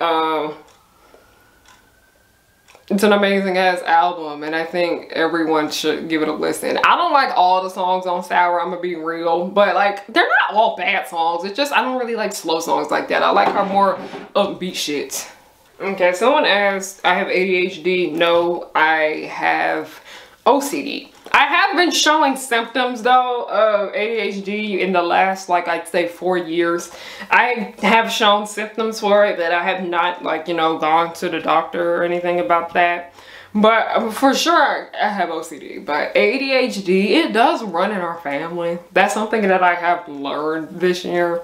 So I wouldn't be surprised if I do have it, but I'm not gonna sit here and say I have ADHD because I have not gotten tested for it. I haven't even like done like a test or anything like that online about like ADHD for the most part. My nose is freaking killing me. Guessing I'm using my brain to scratch my nose. You're very productive, hardworking. You're not for the bullshit based on your decisions are logic based. Yeah, I work hard for almost everything that I have. Like almost everything. Because I know certain people have given me things to help me. But I've used those resources and I've used those things and I use them to my best advantage and things like that. I'm very hardworking. As somebody that grew up poor, never having not really having anything for myself, it really gave me the drive to want better for me in my life. And it has a lot to do with, like, you know, my self-worth. I didn't start realizing my self-worth until I was about 20 years old. Like, I know what I will and will not allow. I won't let people treat me bad anymore. And I'm not going to let people try to cheat me out of my money and things like that. Like, I am on my bullshit. Like, I'm on my shit. I am all about making my money. I'm all about getting my degree. I'm all about getting that bread. Like, I'm a businesswoman. Like, at the end of the day, I am a businesswoman. You're not gonna sit here and try to talk shit to me about my stuff. Like, you can talk shit, I understand, like, criticism is thing, but I'm talking about people that try to come at me with bullshit, like people that try to sit here and try to ruin my brand and ruin my reputation, and people that try to like cheat me out of my money, and people that try to talk to me like I'm stupid. They try not to give me good service and things like that. That's part of the reason why, like I mentioned earlier, about when it comes to, like, you know, me going to like the store and they mess up my order and I go straight up and hey, you messed up my stuff. Like, I do it very friendly, y'all, but I'm just like a visual representation. I straight up tell the people, hey, y'all messed up my order. What's going on? Like, I know I'm a businesswoman at the end of the day. I'm about my shit. Like, that's part of the reason why I make sure I get the best customer service that I want, because I give my customers, I give my followers and everything, I try to make sure y'all get good customer service. Like, I'm about my shit. Like, that's the day I realized that somebody had told me you would be a good businesswoman, because I literally, anytime like my orders get messed up, I would go straight up to them and tell them. I'd be very friendly, but at the same time, and they'd be like, they're like, you're a leader right there. That right there shows you that you are a leader. Like, I am just not, I'm about getting my money's worth. Like, I'm big on that. Do not play with my fucking money. Do not play with my money.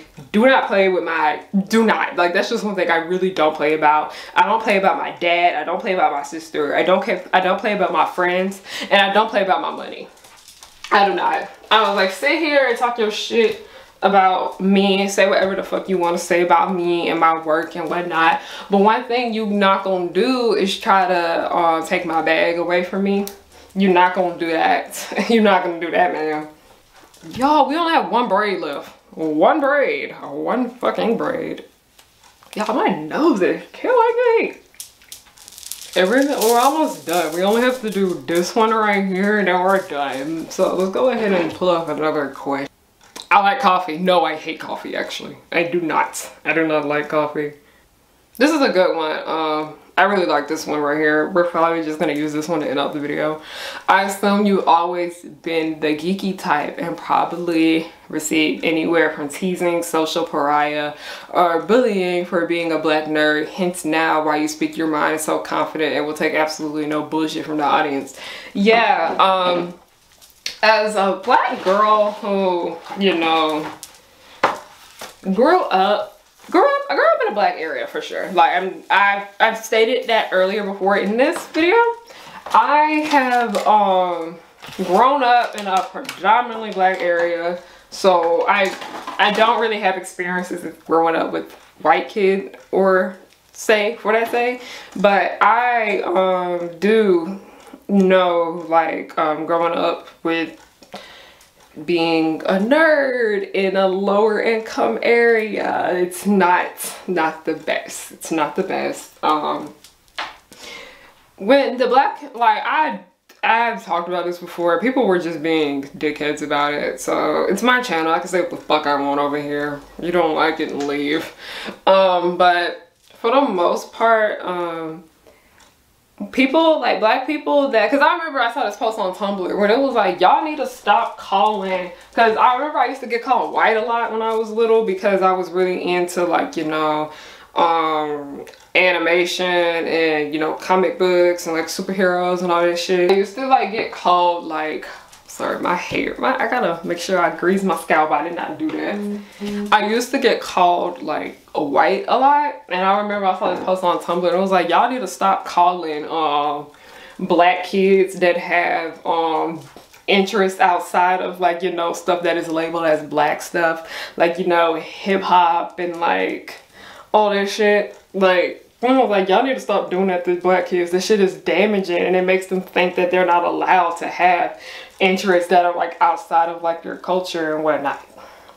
And I get at, like, it's important to be appreciative of your culture, but it's also like good to like other things, because that's one thing I've always just really gotten picked on a lot. Especially, like, I mainly saw this happen when that's part of the reason why a lot of people ask me why I'm not really into anime, and I just kind of always have like a negative association with anime because of how bad I got picked on for it when I was in middle school for it. So I'm slowly starting to get back into anime. That's why a lot of people, like, when you guys talk to me, a lot of the animes I know are like 90s and 2000s animes. I don't really know any of the recent stuff other than like Agresco and like My Hero Academia. But it was just very tiring. It was just very like tiring, like always getting shit on from my own people for my own interests. And it was just kind of weird because it's like, I was told I like white people music, I like white people shows, I like white people this, white people that, and I'm like, why are we not allowed to do other things? Like, it was just very weird. Why am I not allowed to like other stuff? That doesn't make it white just because it's not hip-hop or R&B or, like, you know, the reality shows and all that stuff, or like, you know, the black cinema. Why does that make me less of a black person? It does not. And it's weird because a lot of I did have like interests that my classmates did have. Like, I did like a lot of hip-hop music. I was really getting more into pop music though at the time. I really always loved like the music they played like on Disney Channel. I really love Britney Spears. I love Christina Aguilera. I love Cascada for sure. I really love me some Cascada. I used to listen to them all the time. I love Paramore. A whole bunch of nerdy black girls listen to Paramore growing up. Like, that's just a fact. But it's just, when those things that I liked and the things that made me happy, I like hated myself for that because they made me so different. Because I did like a lot of the other things that my classmates liked, like, you know, like Beyonce, Rihanna, Nicki Minaj, not no more, but like, I did like a lot of the things that my classmates were into and whatnot. And I remember I used to have like a big fat ass crush on like Jaden Smith and whatnot, but because I was interested in other like things that were labeled as like white and like nerdy and shit like that, it really did hurt me. And it really did, like, you know, make me like struggle a lot with the way that I saw myself and whatnot. And I've had to tell myself that, like, I'm not any less of a black person because I have interest outside of, you know, stereotypical black things. Like, like, y'all see how I keep air quoting that? Because anybody, like, y'all know, black culture has been stolen from us. We're aware of that shit. But it's very kind of, it's honestly was just very heartbreaking how a lot of like the bullying and stuff that I've dealt with has come from my own people for the most part. Yeah, that's why, in the end of it, she said, hence is why you speak your mind with confidence and take absolutely no BS from the audience. Yeah, I mentioned it earlier where I was like, I refuse to make myself small for other people's pleasure. Like, I'm not gonna sit here and pretend that I do this and that and the third, because I know good and well that if I did not talk about nerd shit all the time on this channel, There was like no miraculous ladybug stuff. If I just sat here and talked about, you know, Instagram drama, if I was like Shade Room 2.0, I know good and well my channel and my platform would be way bigger than what it is, okay? Like, I just know for sure. That's just a fact, because I see it all the time. Like, I see it all the time. But like I said, I understand like what I can do to like grow my brand and things like that, and that is, I don't know, it's weird because I noticed that people in general just kind of are different to, you know, black people that do have interest in other things. They don't really support them all that much. It's really just kind of like the black nerds that support them, which I get it for the most part. That is their audience. And then like, you know, white people and non-black people, because a good chunk of my audience are black nerds. Like all the fans that I have met in real life, well, I hate saying I have fans though. All the supporters that I have met in real life for my channel have all been black. Like, I have yet to meet a non-black person. I have friends, like I have made friends with people that do watch my channel and shit like that, but all like the supporters that I have met in real life, I've all been black nerds. Like, and I really like appreciate that, to know like the black nerd community is there for me. That's my targeted audience. But I feel like because my interests are not like, you know, what sells the most when it comes to black people, especially because I noticed somebody said something about black women sell sex, and I was like, a lot of them do, and they sell sex simply because they know it's gonna make them the most money. It's gonna make them the most profitable. It's what's gonna get them the jobs. It's what's gonna get them booked and things like that. And there's nothing wrong with that if you want to go down that route. Like, that's all up to you. That is up to you. That is your decision. But I thought about it because I was like, if I wanted to be on here and just be a celebrity tea channel and all that shit and just talk about celebrities all damn day long and making 6 figures off of that, and that'd be my entire brand, I'd be like the next Nicole bitchy or whatnot. Because y'all know some of my opinions. Y'all know how I feel about celebrity culture and shit like that. But I was just like, I'm not gonna be happy. I'm not gonna be happy. I talk about the things that I am passionate about. That's why I'm like, I'm standing my ground. This is what I want to do, and this is what I'm going to say. Because people will be like, why don't you make more videos about black celebrities and shit like that? I'm like, I'm not passionate about that. I have no drive for that. What I'm passionate about, I am passionate about creativity. I'm very passionate about art and shit like that. I'm passionate about filmmaking, like, y'all know, cute aesthetics and shit like that. Like, I'm really big on the stripper aesthetic right now. I talked about that earlier though. But I'm not about to sit here and change. Like, I understand that. That's why I feel like I kind of have to work a little bit harder, because of my brand just kind of being like a nerdy black girl. I feel like I do have to work a bit harder in the sense, because my brand is like kind of like so different, and we are seeing a lot of it because I do follow plenty of nerdy black women. For the most part, I've big support, like mainly a lot of the people I follow like on my Instagram are dirty black women, and I was so mad. Like, I met a lot of them though when I was at anime weekend, and I'm so mad because a lot of them, we ended up following each other, and I was like, where were y'all? I didn't see y'all. But hopefully one day I can get around to meeting those people. But I really do enjoy being in cons. I love being in cons. I love going to cons. I love being in like nerdy space, black nerdy spaces for the most part. I know like my audience. Like, I know my audience and I know my niche. And because of my audience, I feel like people, black people specifically, are becoming more comfortable. They're starting to become more comfortable and more open about their nerdy sides and like, you know, their typical non-black interests and things like that. I feel like black people are starting to become more comfortable with those things, because I talked to some older men at these cons that I was at, and they told me about how they have been going to cons for like ever. Like, they have been going to cons for like ever, and like, you know, for a long time. And they have told me, like, they told us about how the atmosphere was completely different. And he was like, you see how many black people here at this con? Like, it was still more white people than black people at anime weekend. Y'all had so much fun at anime weekend. Take me back. He was like, you see how many black people are sitting in this room right now? And it was probably like 30 black people in that room we were in.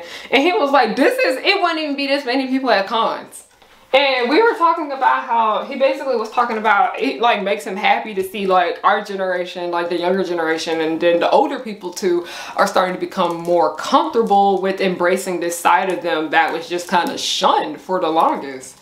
And I find that very like particularly interesting. I find it very beautiful because people were talking about the black nerd brand is still like pretty small and things like that. And yes, we do have a lot of problems within our community. Like our community is not perfect whatsoever, but it's been growing and growing and growing more over the years because more black people are becoming more like comfortable with themselves and becoming more open about their interests and things like that. It's a very beautiful thing to see. Like the black nerd community is not perfect for the most part. It still has a lot of issues that need to be fixed for the most part, but yeah, you guys saw me braid my whole head. How great, how great. Thank you so much for watching this video. If you guys liked it, please make sure you guys give it a thumbs up and subscribe down below. This was pretty fun. Thank you guys for keeping me company as I was braiding my head. I'm trying to put it up because I need to get ready to go, and I don't know, braids are like so heavy when you first do them. So I'm like trying to get it out the way a little bit for me so I can go ahead and kind of clean up in here because it's hair everywhere. Hair is everywhere. But don't forget to follow me on everything. Hit subscribe please, because YouTube be unsubscribing y'all asses for me all the time. If you guys want to support me on Patreon, I have that. I have Ko-fi if you guys would like to send donations and things like that. If you guys would like to purchase merch down below, the website, that's how I know I'm tired. If you guys would like to purchase merch, I have the link down below with a little discount code for y'all, because I got y'all. I'll give y'all the homie hookup. But you guys want to support me, I have a web show called The Progenies. I have so many great good things coming out in the future, y'all. I just need a bit of a break from The Progenies for a minute. We're gonna come back. The Progenies is kind of like it's not like a 1-year process where I can get everything done, but it's gonna take some time. It's gonna take some few years to finish. Like, good things take time, y'all, okay? We don't have the money also to finish it all in 1 year. But I love you guys. Thank you guys so much for watching, and have a great night. Cause I work hard to get to this point in my life. I'm blowing up, so don't hate, just congratulate.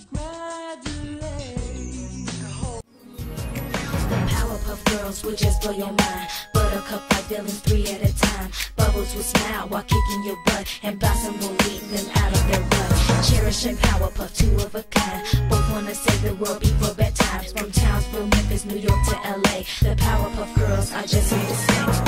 They coming through and fighting, and everyone they shot.